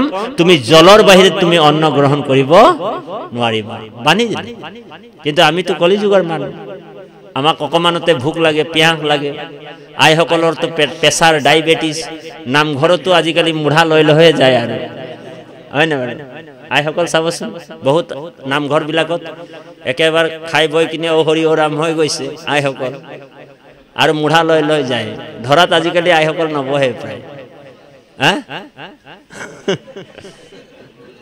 ভৰি বিক হ্যাঁ তো কলিযুগত বোলে মানুহখিনিৰ আয়ুটো কম হ'ব বেমাৰো বহুত হৈ যাব কাৰণ আহাৰটো কলিৰ খাই আছে কলিৰ আহাৰ কেনেকৈ খাইছো বোলে 1 বস্তা চাউলত বোলে 10 কেজি হিলগুটি মিক্স কৰি দিছে কলি হয় না বাৰু হেইটো কলি ভেজাল তে হে কলিৰ আহাৰ যেতিয়া আমি খাই আছো তো আমাৰ শৰীৰত কি হ'ব উপকাৰ হ'ব না অপকাৰ হ'ব নিশ্চয় অপকাৰ হ'ব সেইকাৰণে আমি কলিৰ আহাৰ খাওঁতে আমি কৃষ্ণ বুলি খালে মানে কাৰণ কলিযুগটো সব জায়গাত বিৰাজমান হৈ আছে কৃষ্ণ যোৱাৰ লগে লগে কলি আগমন হৈ গ'ল হয় না বাৰু কৃষ্ণক বাট চাই আছিল কলিয়ে যে ভগৱান উঠা মানে মোৰ এন্ট্ৰি ও হৰি ও ৰাম মই প্ৰৱেশ কৰিম কলিয়ে কি কৰিব অধৰ্মৰ লগত মিত্ৰতা কৰিব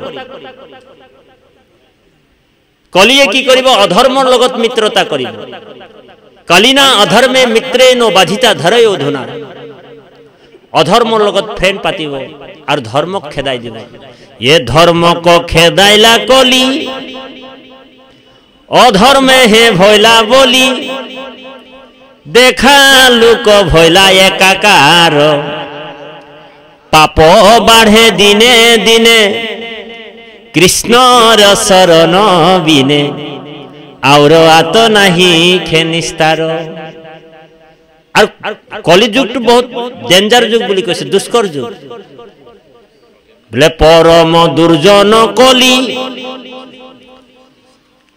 पापर सागर किहर सागर पापर सागर परम दुर्जन कलि पापर सागर পাপ নকৰন্তা ইয়াত নাহি একোজন বোলে পাপ নকৰা মানুহ এজনো নাই বোলে পাপটো হ'বই কলিযুগ হয় ইয়াত বোলে সন্ত মহন্ত গোসাঁই লাগিলে যিয়ে হয় এ টু জেড বোলে কলিয়া আহি অকমান হলো তাৰ খুঁটিটো লৰাই দিব ঔ হৰি ঔ ৰাম আজিকালি নামঘৰ বিলাকতো কলি সোমাই গৈছে জানে আপোনালোক ধৰ্মটো কলি সোমাই গৈছে আগত এটা খেল আছিলে বোলে অলপ দিনৰ পিছত শুনিব দুটা খেল হৈ গ'ল তাৰ পিছত অলপ দিনৰ পিছত শুনিব তিনটা খেল চাৰিটা খেল এনেকুৱা কৰি আঠটা খেল সোমাই গ'ল কাৰণে কলি সোমাই গ'ল গতিকে কাক কেনেকা কলি কোন জায়গাত সোমাই যাব কোনো ঠিক নাই বোলে পৰীক্ষিতকে নেৰিলে হয়নে বাৰু পৰীক্ষিত বোলে ভগৱানক বোলে সেইকাৰণে সাধু সদায় সাৱধান হৈ থাকিব লাগিব দেবা সাধু সদায় সাৱধান সেইকাৰণে শ্ৰোতা দুই প্ৰকাৰৰ কথাটো মই কমপ্লিট কৰি আমি পাঠৰ মাজত সোমাই যাম আকৌ শ্ৰোতা দুই প্ৰকাৰ হৈছে এটা প্ৰবৰ শ্ৰোতা তাৰ উদাহৰণ হৈছে ৰাজহাংস আৰু অবৰ শ্ৰোতা হৈছে বৃষ বা অজ অজ মানে ছাগলী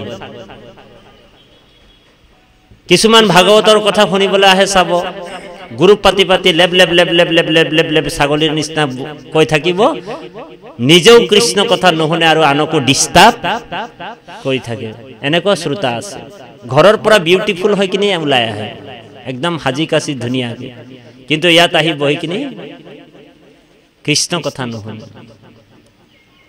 আৰু এটা শ্ৰোতা আছে বৃষ বৃষ মানে হাড় গৰু যেনেকে গোহালিত পালে গোহালিত হৈ যাব হয়নে বাহনিত পালে বাহনিত হৈ যায় কাৰবাৰ ঘৰ পাকঘৰত যদি সোমাব পায় পাকঘৰৰ বস্তুবিলাক খাই বৈ গেলে পাকঘৰতো হৈ থাকে ঠিক এক প্ৰকাৰৰ শ্ৰোতা আছে তেনেকুৱা নামঘৰ যাওঁ বুলি ওলাই আহে ধুনীয়াকে হাজি কাচি দেই নামঘৰলৈ যাওঁ আনি আহি কিনি কি কৰে নামঘৰৰ কোনোবা এটা খুঁটা নিৰ্বাচন কৰি ধুনীয়াকে আউজি কিনি বহি লয়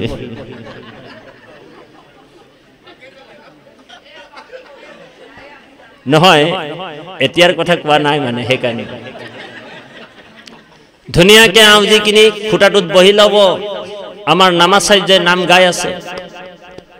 নাম গাই আছে তেওঁ ধুনীয়াকে টোপনি এটা মাৰি লয় ঔ হৰি ঔ ৰাম যেনেকে হাড় গৰু ধুনীয়াকে যেতিয়া শুই ল'ব নাম যেতিয়া আদায় হৈ গ'ল লাহেকে প্ৰসাদৰ টোপোলাটো ল'ব আৰু ঔ হৰি ঔ ৰাম হৈ যায় বুজিলে নে এনেকুৱা শ্ৰোতা আমি হ'ব নালাগে লাগিলে 10 মিনিট 2 ঘণ্টা 20 মিনিট যিমান দেৰি শুনিম একান্ত মানে আমি কৃষ্ণ কথা শুনিম এতিয়া বেদব্যাসে কি কইলে পাদ্য আৰু অগ্ৰ ভৰি ধোৱা পানী আৰু মুখ ধোৱা পানী এটো দুটা বেলেগ বেলেগ ৰাখিব লাগিব ভকতৰ ঘৰত যদি ভকতক নিমন্ত্ৰণ কৰি আনে ভৰি ধোৱা পানীটোতে মুখ ধুবলৈ দিব নালাগে ইয়াৰ এটা মহত্ব আছে কিছুমান পৰম্পৰা আমি ৰাখিব লাগিব বুজিছেনে বা আগত এটা পৰম্পৰা আছিল সেই পৰম্পৰাটো আজিকালি নাইকিয়া হৈ গ'ল নিজৰ স্বামীৰ নাম কেতিয়াও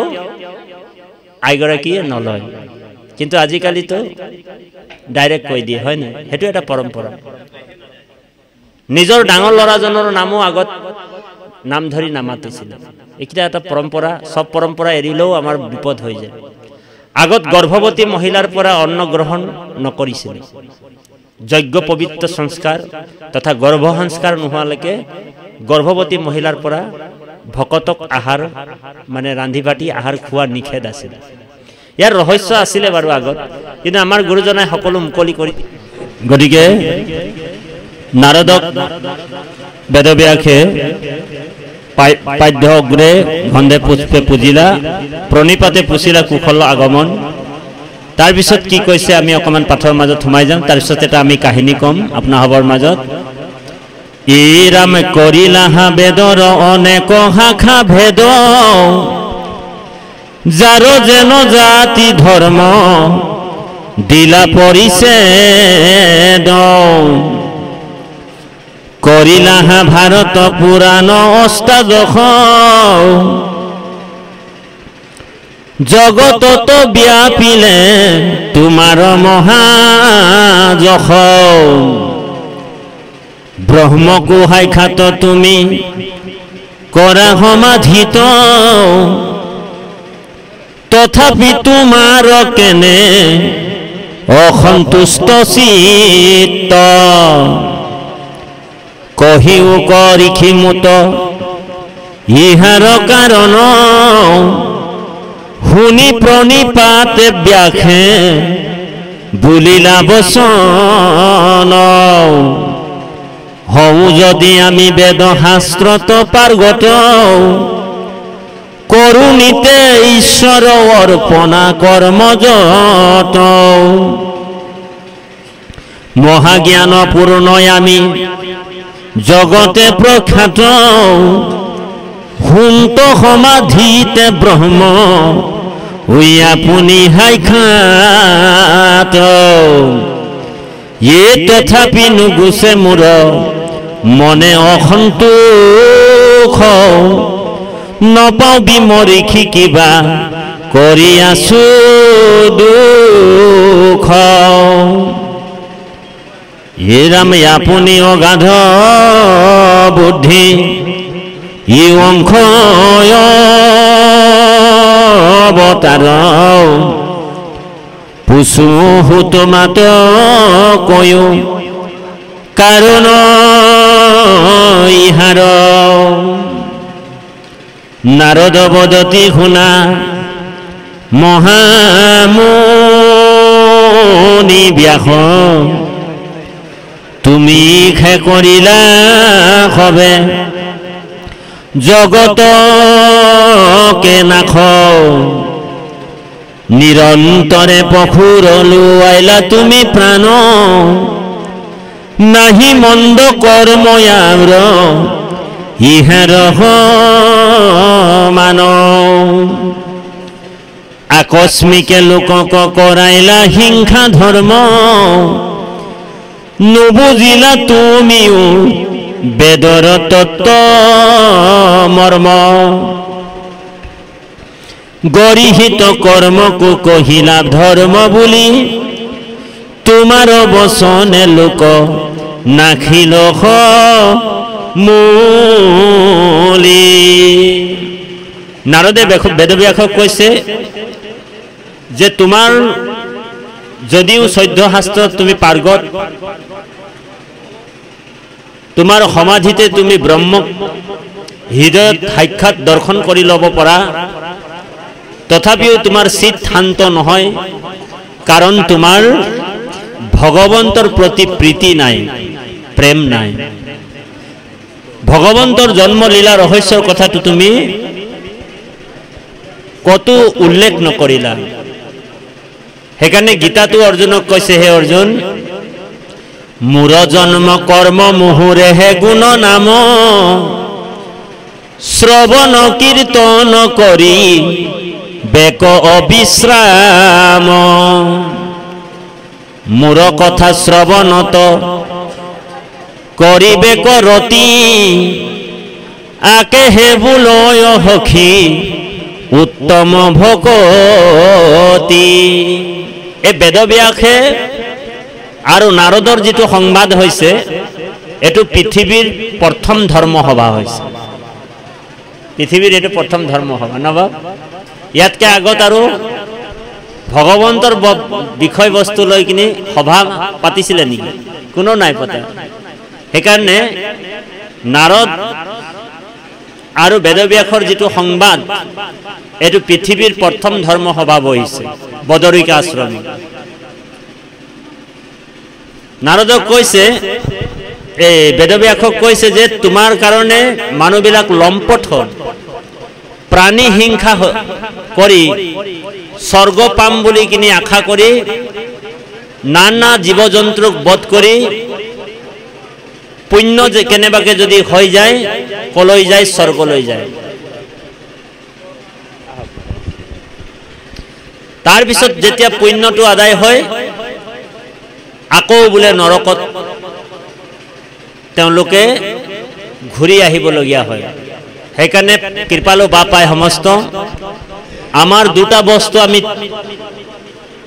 আমি ইয়াত এৰিব লাগিব নাইকিয়া কৰিব লাগিব কি কি এক হৈছে পাপ আৰু এক হৈছে পুণ্য পুণ্য থাকিলেও কিন্তু স্বৰ্গলৈ যাব নোৱাৰে পাপ আৰু পুণ্য যদি থাকে স্বৰ্গ বৈকুণ্ঠ যাব নোৱাৰে বোলে কলৈকে যাব পাৰিব স্বৰ্গলৈকে যাব পাৰিব কাৰণ পাপ ধৰি লওক আপোনালোক পাপটো ধৰি লওক লোহাৰ মানে পিঞ্জৰা পাপটো আৰু পুণ্যটো কিহৰ পিঞ্জৰা সোণৰ পিঞ্জৰা হয় না বাৰু কিন্তু বন্দীটো দুইটাতে হ'বলগীয়া হয় না বাৰু ধ্যান দি শুনিব পাপটো ধৰি লওক লোহাৰ পিঞ্জৰা আৰু পুণ্যটো কিহৰ পিঞ্জৰা সোণৰ পিঞ্জৰা কিছুমানে যদি ভাবি লয় যে মই সোণৰ পিঞ্জৰাত আছো বোলে মোৰ আনন্দই আনন্দ বুলি ভাবি ললে নহব বোলে তেওঁতো বন্দী হৈ আছে কাৰণ পিঞ্জৰাটো সোণৰ হ'ব পাৰে সেইকাৰণে পাপ আৰু পুণ্য ভকতে কি কৰে নাইকিয়া কৰিব লাগিব ভক্ত প্ৰহ্লাদক কৈছিলে এই কথাটো আৰু ধ্ৰুৱকো কৈছিলে ভোগভুঞ্জি পুণ্য কৰা ক্ষয় পুণ্য দুই প্ৰকাৰৰ হয় এটা হৈছে ক্ষয় পুণ্য ধ্যান দি শুনিব আৰু এটা হৈছে অক্ষয় পুণ্য আজি যিটো পুণ্য আমি মানে ইয়াত বহি পুণ্য আমি অৰ্জন কৰিছো এটো অক্ষয় পুণ্য বুলি কৈছে এটো কেতিয়াও ক্ষয় নহয় দেবা আৰু ক্ষয় পুণ্যটো হৈছে যিসকল অন্য অন্য দেৱ-দেৱীক পূজা কৰি বা দান দক্ষিণা দি যজ্ঞ ব্ৰত কৰি যেটো পুণ্য অৰ্জন কৰে হেতু কিন্তু বিনাশী পুণ্য হেতু ক্ষয় পুণ্য বুলি কৈছে হেতু চিৰস্থায়ী নহয় সেইকাৰণে অৰ্জুনে এটা প্ৰশ্ন কৰিছিলে ধ্যান দি শুনিব বৰ গুৰুত্বপূৰ্ণ কথা ভগৱান যেতিয়া বিশ্বৰূপটো দেখুৱালে মই নাৰদ মই যম মই কুবেৰ মই অগ্নি মই বায়ু গোটেই বিভূতিবিলাক মোৰ শৰীৰতে আছে বুলি কৈছে ভগৱানে দেই গোটেই সৰাসৰ জগতখন মোৰ শৰীৰতে আছে বিশ্বৰূপটো দেখুৱালে ভগৱানে দেৱ ঋষিৰ মধ্যে মই নাৰদ অসুৰৰ মাজত মই বলি দৈত্যৰ মাজত হয়নে ভক্তৰ মাজত মই প্ৰহ্লাদ এনেকুৱা কৈ আছে ভগৱানে তাৰ পিছত কৈছে গাণ্ডীবধাৰী সকলৰ মাজত মই অৰ্জুন বুলি কৈ দিলে ভগৱানে গাণ্ডীবধাৰী সকলৰ মাজত মই অৰ্জুন হয় বুলি কৈ দিলে তেতিয়া অৰ্জুনৰ অলপ খং উঠি গল প্ৰভু বোলে মই হে অৰ্জুন তুমি কেনেকৈ অৰ্জুন হয় না বাৰু আপোনাৰ নামটো কি আছিল প্ৰভু হ্যাঁ আমাৰ ডম্বৰু বাপে যদি আমি কৈ দিওঁ আপুনি ডম্বৰু বাপ নহয় মই হে ডম্বৰু বাপ বাপৰ খং উঠিব নাই বাৰু নিশ্চয় উঠিব আমাৰ আঞ্চলিকৰ বাপে সভাপতি আছিল নি জিলা হ্যাঁ বাপে কিবা দায়িত্বত আছিলে তো গতিকে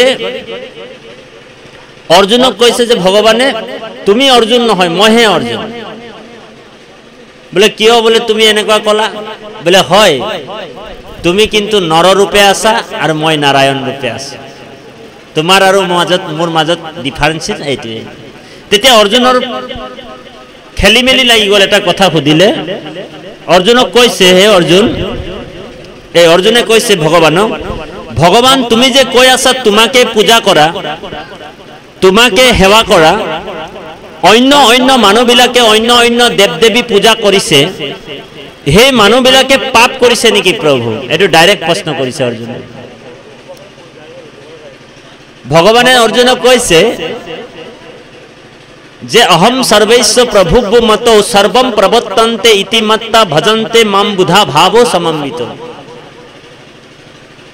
আৰু অৰ্জুনক এইটোও কৈছে যে মনমনা ভৱ মদ ভক্তু মদ জাজি মাম নমস্কুৰু মামে বি বৈশ্যসি সত্যমতে প্ৰতিজানে প্ৰিয় সসিমে আমাৰ গুৰুজনে অনুবাদ কৰিছে ও মুত মাত্ৰ সদা দিয়া মন ও মূৰ ভক্ত হুৱা সৰ্বক্ষণ ও মুকে মাত্ৰ পূজা মুকে কৰা নমস্কাৰ অৰ্জুনে প্ৰশ্ন কৰিছে প্ৰভু বোলে তোমাকে পূজা কৰিব লাগিব তোমাকে নমস্কাৰ কৰিব লাগিব তো অন্য অন্য মানুহবিলাকে যে অন্য অন্য দেৱ-দেৱী পূজা কৰি আছে তেওঁলোকে পাপ কৰিছে নেকি তো ভগৱান কৈছে হে অৰ্জুন পূজা কেতিয়াও পাপ হ'ব নোৱাৰে কাৰণ তাত শ্ৰদ্ধা যোগ হৈ যায় য'ত শ্ৰদ্ধা যোগ হৈ যায় তাত পাপ কেনেকৈ হ'ব য'ত শ্ৰদ্ধা যোগ হৈ যায় সেইটো পাপ হ'ব নোৱাৰে কিন্তু অৰ্জুন তুমি যদি দেৱতাক পূজা কৰিবা দেই তেনেহলে মই তোমাক স্বৰ্গলৈ লৈ যাম দেৱ দেৱী জাগাত ভগৱানে কৈছে 9 নম্বৰ অধ্যায় 25 নম্বৰ শ্লোক গীতাত কৈছে বোলে ইয়ান্তি দেৱানু দেৱ ব্ৰতা তুমি যদি দেৱতাক পূজা কৰিবা তেনেহলে মই তোমাক স্বৰ্গলৈ লৈ যাম তাত বোলে কোন থাকে ইন্দ্ৰ থাকে তাত বোলে দেৱ দেৱী সকলৰ লগত 5 ষ্টাৰ হোটেলত থাকিবলৈ সুবিধা কৰি দিম বুজিছেনে ইন্দ্ৰৰ লগত 5 ষ্টাৰ হোটেলত থাকিম তাৰ পিছত কি হ'ব যেতিয়া তোমাৰ পুণ্যটো আদায় হৈ যায় সেই দেৱ দেৱী সকলে তোমাক কি কৰিব গটা মাৰি কিনে আকৌ নৰকত পেলাই দিব অৰ্জুনক কৈছে ব্লেয়ান্তি দেৱানো দেৱ ব্ৰতা পিত্ৰানি আন্তি পিত্ৰেজা তুমি যদি পিতৃ পুৰুষক পূজা কৰিবা আগত 9 পুৰুষ আৰু 7 পুৰুষ পূজা কৰে পিতৃ পুৰুষ হয়নে তো ভগৱান কৈছে যে তুমি যদি পিতৃ পুৰুষক পূজা কৰিবা তেনেহলে মই তোমাক পিতৃ লোকলৈ লৈ যাম তাৰ পিছত কৈছে ই ভূতানি আন্তি ভূতেজা তুমি যদি ভূত প্ৰেতক পূজা কৰিবা কিছুমান মানুহে ভূত প্ৰেতকো পূজা কৰে শ্মশানত পূজা কৰে যুগনি ডাইনি হয়নে তো ভগৱান কৈছে যে অৰ্জুনক হে অৰ্জুন তুমি যদি ভূত প্ৰেতক পূজা কৰি থাকিবা তেতিয়া মই তোমাক ভূত প্ৰেত বনাই দিম আৰু যেতিয়া তুমি ভূত প্ৰেত বনাই দিম তোমাক তুমি যেতিয়া ভূত প্ৰেত হৈ যাবা তেতিয়া মই তোমাক বোলে কত নিৰ্দিষ্ট এটা জায়গা আছে তাত মই পঠিয়াই দিম বোলে কোনটো জায়গা কৈলাশপুৰ যত শিৱ থাকে তাত শিৱ লিডাৰ হৈ থাকে তাত মানে শিৱৰ আগফালে তই নৃত্য কৰি থাকিবি ডান্স কৰি থাকিবি অৰ্জুনক কৈছে আৰু অৰ্জুনক কৈছে হে অৰ্জুন মদজাজি নোপি মামো তুমি যদি মুকে পূজা কৰিবা মুকে সেৱা কৰিবা মই একমাত্ৰ দেৱতা বুলি জানিবা তেতিয়া মই তোমাক মোৰ পৰম ধামলৈ লৈ আহিম হেতুকে কৈছে বৈকুণ্ঠ বুজিছে নে বাপ আৰু বৈকুণ্ঠত বোলে ইয়াত বোলে বৈকুণ্ঠ নাই বুলি কৈছে এই ব্ৰহ্মাণ্ডতে বৈকুণ্ঠ নাই বুলি কৈছে ক'ত আছে বৈকুণ্ঠত ব্ৰহ্মাণ্ডৰ বাজইটো কৃষ্ণৰ নগৰ কদাচিত নহি নাখ জানা মুনিবৰ প্ৰপঞ্চ ভিতৰে নহিকে হেন থান ভক্তৰ নিমিত্তে কৃষ্ণ কৰিছা নিৰ্মাণ ভগৱানে ভকতৰ কাৰণে স্পেশাল বৈকুণ্ঠ বনাই ৰাখিছে ভগৱান কৈছে অৰ্জুনক হে অৰ্জুন ন তদ্ৰ ভাস্ৰয়তে সূৰ্য তাত সূৰ্যৰ পোহৰে নাযায় বুলি কৈছে বুজিছেনে বা বৈকুণ্ঠত সূৰ্যৰ পোহৰ নাযায় ন তদ্ৰ ভাস্ৰয়তে সূৰ্য ন শশাংকু ন পাৱক তাত চন্দ্ৰৰো জ্যোতি নাই পাৱক মানে অগ্নিৰো জ্যোতি নাই यद गत्ता नो निर्बंतन्ते तद धाम ओ परमम मम ए परम धाम केवल मोर भक्तर कारणे मैं बनाय राखिछु गतिके हे प्रभु समस्त बोले बैकुंठ जाबर कारणे बोले आमी की करिब लागिब बोले बहुत डांगर बहुत शास्त्र जानिब लागिब नेকি भगवान কৈছে भक्तर कारणे मैं स्पेशल बैकुंठ बनाय राखिछु तात बोले ब्रह्मा विष्णु महेश्वररो एंट्री नाइ बोली কৈছে ओ हरि ओ राम जाबई नवारे बोले ब्रह्मा विष्णु महेश्वर कलेके যাব पारे जाने ने बोले भगवान जत क्षीर सागरत थाके हेतु भगवानर कार्यालय है बैकुंठ हातटा बैकुंठ आछे स्वर्ग कोटी कोटी स्वर्ग आछे बोली কৈছে अनेक स्वर्ग ध्रुव लोकटो की হয় बोले स्वर्गই হয় गंधर्व लोकटो की হয় स्वर्गই হয় एबराक सब स्वर्ग হয় এটা একটা ডিপার্টমেন্ট হয় না বাড়ি तो भगवान কৈছে इंद्र लोकत मैं तुमक पठियाई दिम अर्जुन और इंद्र लोकत बोले भोग करी থাকিবা गतिके भकतक बोले भगवाने बैकुंठल पठियाय और बैकुंठ जाबर कारणे बोले बहुत डिग्रीर प्रयोजन নহয় कारण हनुमान कोनटो कलेजत पढ़िছিলে ओ हरि ओ राम हनुमान बोले बहुत शास्त्र पढ़िছিলে नेকি हाँ जटायु बोले पक्षी आছিলে গোপীসকল অনাক্ষৰিক আছিলে হয়নে সেইকাৰণে ভগৱানে উদ্ধৱক কৈছে সাধু সংগে অনেক পাইলে কমূৰ গতি দেউ লেখা সখী তাৰ শুনিও সম্প্ৰতি আজিৰ দৰে ভকতৰ সং কৰিছে কোনে কৰিছিল বোলে হনুমানে কৰিছিল জটায়ুৱে কৰিছিল জটায়ু পক্ষী আছিল গোপীসকল ভকতৰ সং কৰিছে সেইকাৰণে যত্ন কৰি আমি ভকতৰ সং কৰিব লাগে সাধু সং অনুহৰা শ্ৰৱণ কীৰ্তন কৰা পৰিহৰা পাখণ্ড আছে আমি কৃষ্ণ কথা শুনিতে শুনোতে শুনোতে ভকতৰ সঙ্গত বহি শুনোতে শুনোতে শুনোতে আমাৰ হৃদয়ত থকা যিমান মল বিলাক আছে জাবৰ বিলাক আছে জাবৰ এটা কোঠালিত যদি বহুত দিনৰ জাবৰ জমা হৈ থাকে বলে এদিনতে সফা হৈ যায় নেকি বলে এদিনত সফা কৰিব নোৱাৰি পাৰিব নেকি বলে এদিন বলে আপুনি বলে এলান্দো সেলান্দো বিলাক গুছালে পিছদিনা ঝাড়ু ছাড়ু মাৰি সফা কৰিলে তাৰ নেক্সট দিনাখন লাইজল ছাইজল দি ফেনেল চেনেল দি ধুব লাগিব ৰুমটো হয় না বাৰু তো আমাৰ হৃদয়ত বলে অনেক দিনৰ জাবৰ জমা হৈ আছে কৰ্ম বাসনা আছে এই কৰ্ম বন্ধন বিলাক আমাৰ বলে নাইকিয়া যেতিয়ালৈকে হ'ব কি কৰিব লাগিব আমি বলে নিৰন্তৰ আমি কৃষ্ণ কথা শুনিব লাগিব নিৰন্তৰ দে ভাব শুনোতে শুনোতে যেনেকে কাৰোবাৰ যদি কুকুৰিকণা বেমাৰ আছে কুকুৰিকণা বেমাৰ কাৰোবাৰ যদি আছে অঞ্জন লগাওতে অঞ্জন মানে কাজল চাবচোন কাৰোবাৰ যদি কুকুৰিকণা বেমাৰ আছে কাজল যদি লগাবলৈ অভ্যাস কৰি দিয়া হয় তেওঁৰ চকুটো আকৌ আগৰ দৰে ঘূৰাই আহে তেওঁ আকৌ চাব পৰা হৈ যায় ঠিক আমাৰ হৃদয়ত কৃষ্ণ বহি আছে কিন্তু আমাৰ অবিদ্যাৰ কাৰণে আমাৰ গুৰুজনাই লিখিছে আত্মা ঈশ্বৰক লাগ প্ৰত্যক্ষ হততে পায় নপাই তাংক জানা অবিদ্যা অবিদ্যা নাখিলে সাক্ষাতে কৃষ্ণক পায় কণ্ঠলগ্ন বস্তুক সাক্ষাৎ এ হৃদয়ত আছা তুমি বেদস্তুতি হৃদয়ত আছা তুমি ও তোমাক নপাবে স্বামী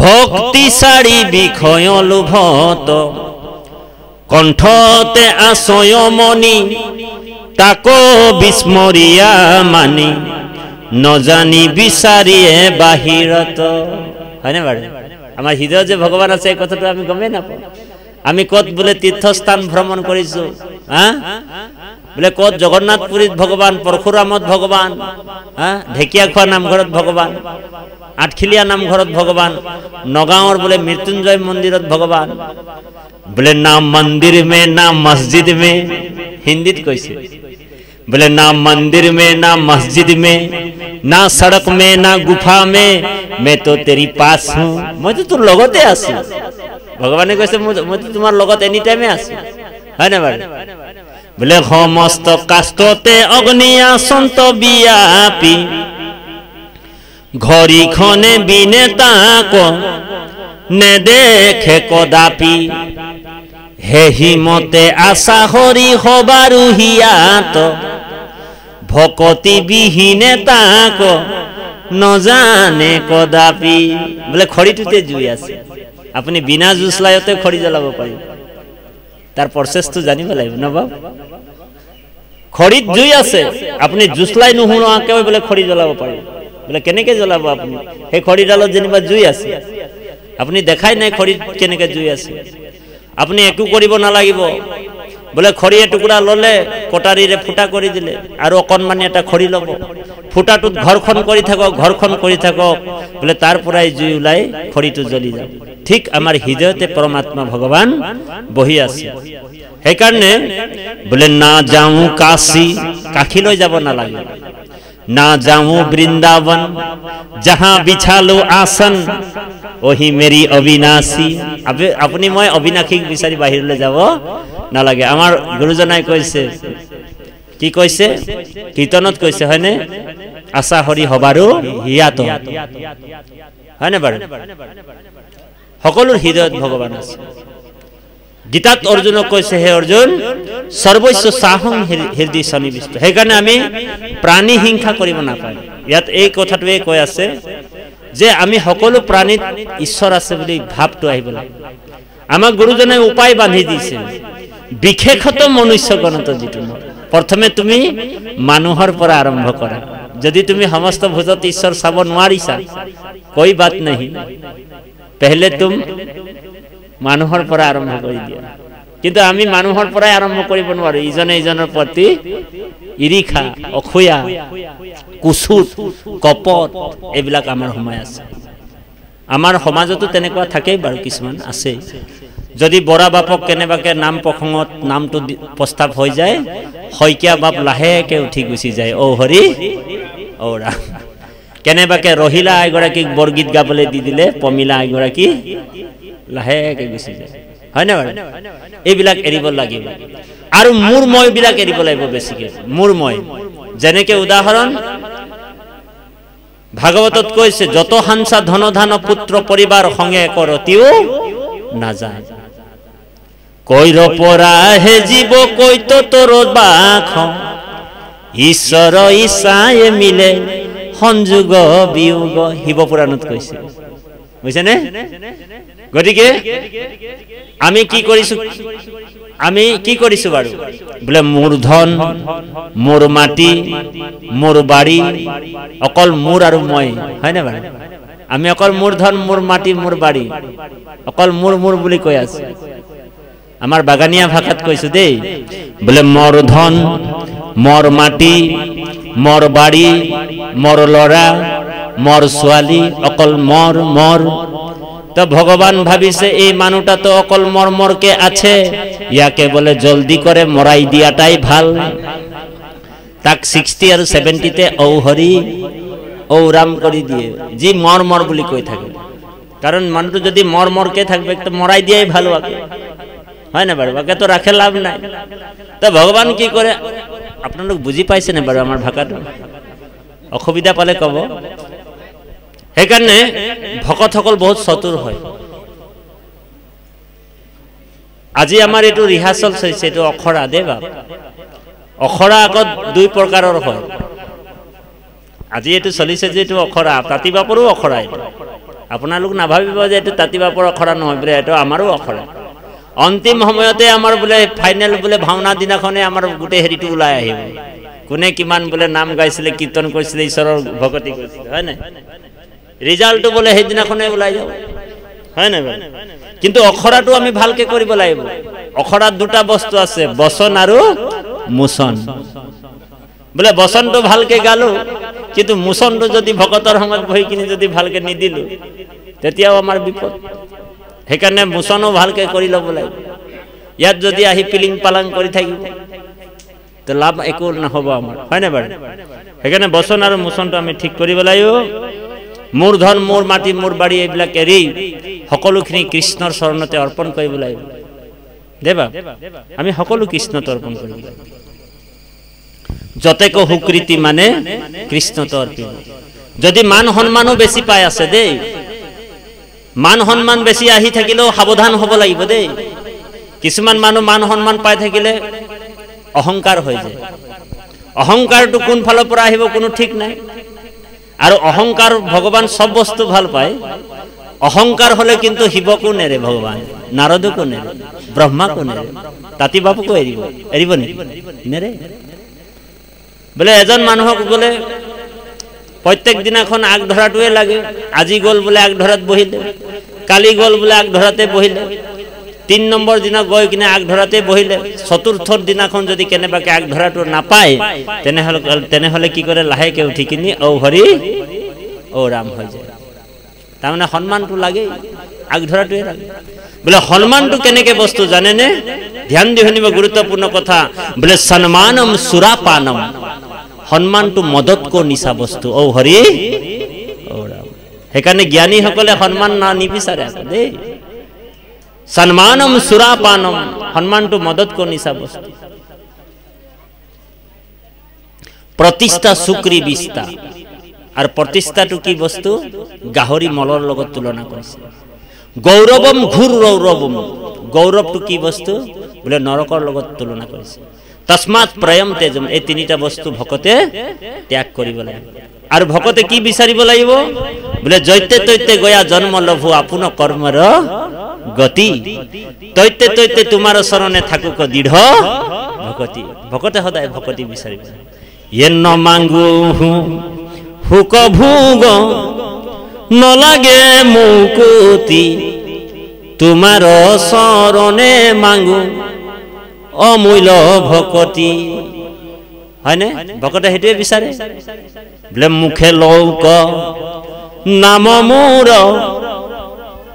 কৰ্ণে তব কথা, হৃদয়ত পাদ পদ্ম থাকুক সৰ্বথা।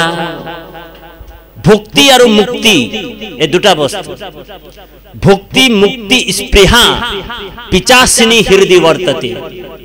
আমি যদি লোক পৰলোকৰ কাৰণে চিন্তা কৰি যদি ভকতি কৰি আছো, আজিও বৈকুণ্ঠত পাম নেকি স্থান, এই বুলি কেতিয়া ভকতে নাভাবিব।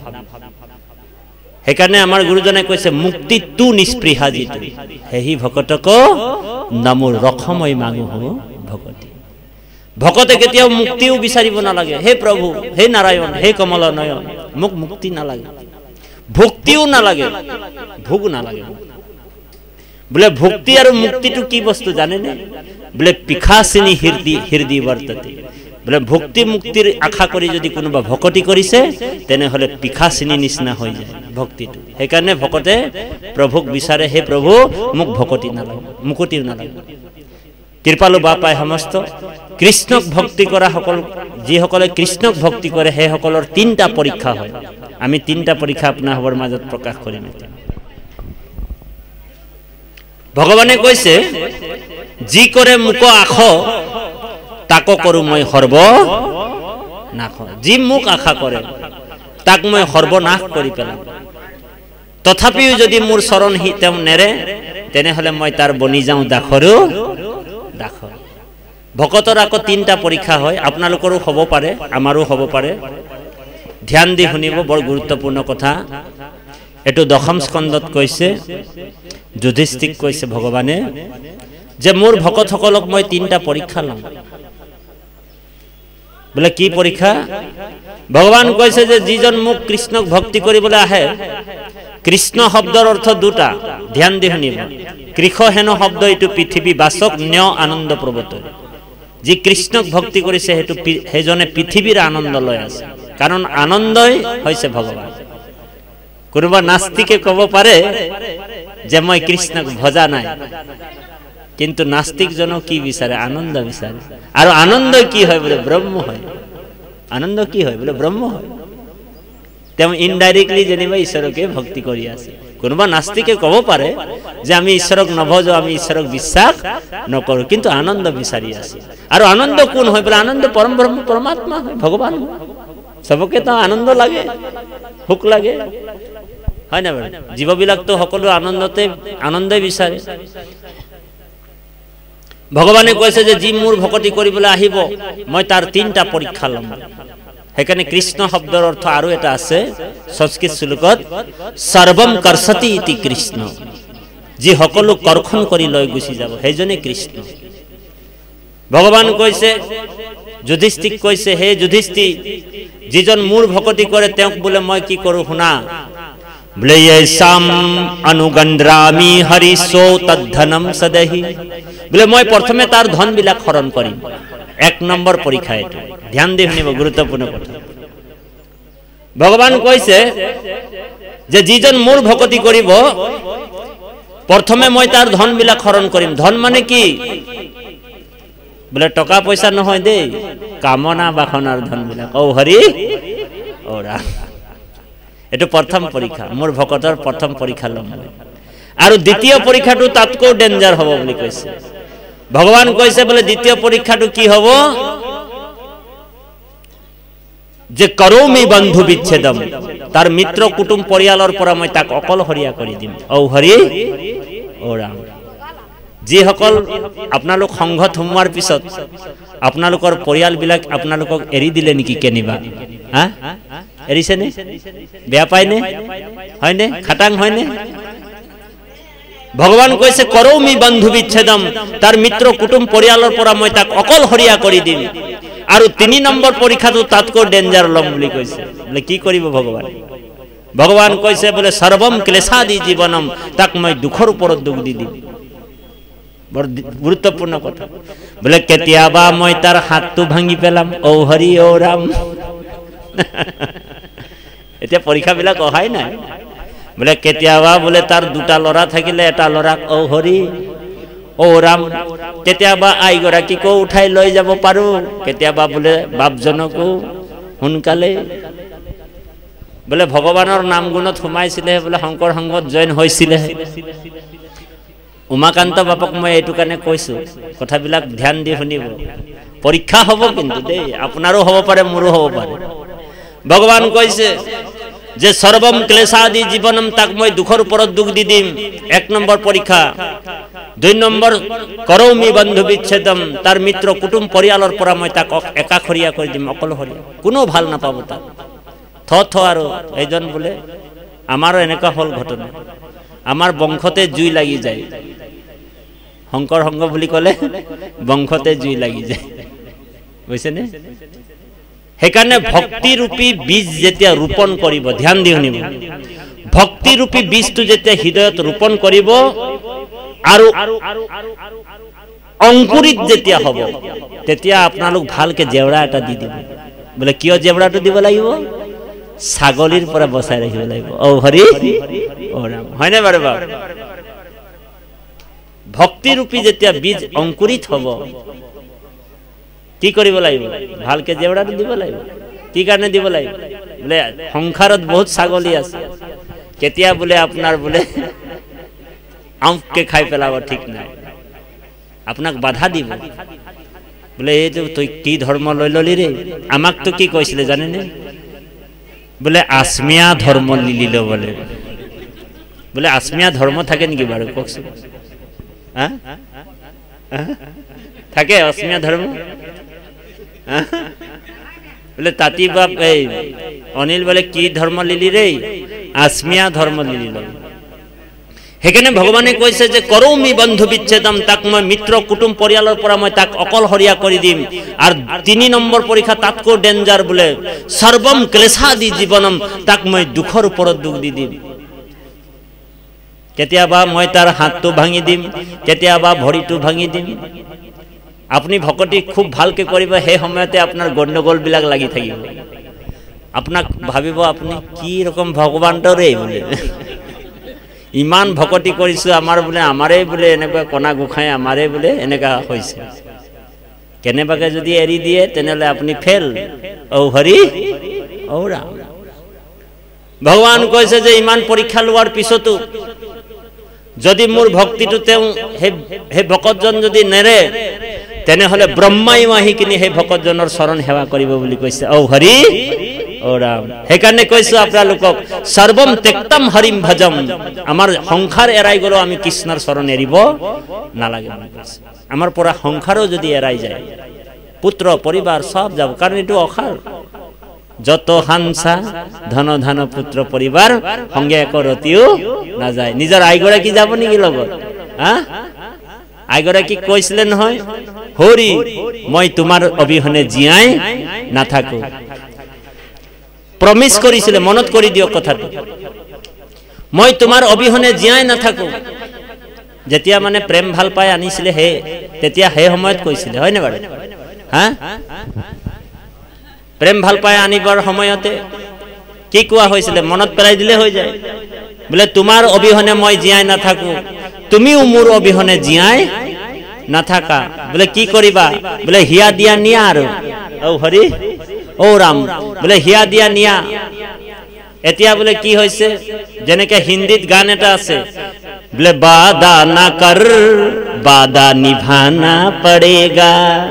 তুমি এনেই প্ৰমিছ কৰিলে নহব, প্ৰমিছ তুমি পুৰা কৰিব লাগিব, প্ৰতিজ্ঞা পুৰা কৰিব লাগিব। তুমি কৈছিলা তোমাৰ অবিহনে মই জীয়াই নাথাকো, হয় নে বাপ? বাপজনক কৈছো। আইগৰাকী আছে নাই? আইগৰাকী যদি ধৰি লওক প্ৰেম ভাল পাই আনিছে, বাপজনক কৈছিলে যে তোমাৰ অবিহনে মই জীয়াই নাথাকো, তুমিও মোৰ অবিহনে জীয়াই নাথাকো। ধৰি লওক ভাল পাই আহি গ'ল, বিয়া পাতি আহি গ'ল, ল'ৰা ছোৱালী জন্ম হৈ গ'ল, নাতি পুতি হৈ গ'ল, জন্ম জৰা ব্যাধি আৰু মৃত্যু, চাৰিটা অৱস্থা ন বাপ? ধৰি লওক বাপজন টান নৰিয়াত লাগি গ'ল বিচনাত, কথাটো মনত পৰি গ'ল বাপজনৰ, হৰি তুমি যে কৈছিলা তোমাৰ অবিহনে জীয়াই নাথাকো, এতিয়া মই মৰিবলৈ লৈছো, প্লিজ আহাচোন বোলে মোৰ লগত অলপ, ঔ হৰি ঔ ৰাম। বাপজনৰ মনত পৰি গ'ল, হৰি তুমি যে কৈছিলা বোলে তোমাৰ অবিহনে জীয়াই নাথাকো, এতিয়াতো মই মৰিবলৈ লৈছো, প্লিজ আহাচোন, তুমিও মোৰ লগত অকমান মৰিব লাগিব। তেতিয়া আইগৰাকী এটা বাগানীয়া ভাষাত গালি আছে আমাৰ, জানে নে কি বুলি কব আইগৰাকী জানে নে? বাপজনৰ আইগৰাকী বোলে, বেধুৱা তুই মরছি যদি মর, মুই মরবার নাই খে বোলে। কি কব? বোলে বেধুয়া তুই মরছি যদি মর, বোলে মুই তোর লগে মরবার নাই খে। বোলে কি হল? বোলে মুই যদি তোর লগে মরে যাব, তো নাতি পুতি বিলাকক কোনে খেলাব? ঔ হরি ঔ রাম। সেইকাৰণে ভাগৱতে সিদ্ধান্ত দিছে, যত হাংসা ধন ধান পুত্ৰ পৰিবাৰ সংগে কৰতিও নাযায়। সেইকাৰণে আমি কৰ্তব্য কৰ্মটো কৰিব লাগিব, কিন্তু এটেচমেণ্টটো কাৰ ওচৰত ৰাখিব লাগিব? ভগৱান কৃষ্ণৰ চৰণত। আমি মনটো আমি কৃষ্ণত লগাব লাগিব। কৃপালু বাপাই সমস্ত আমি পাঠভাগী বিৰাম দিছো।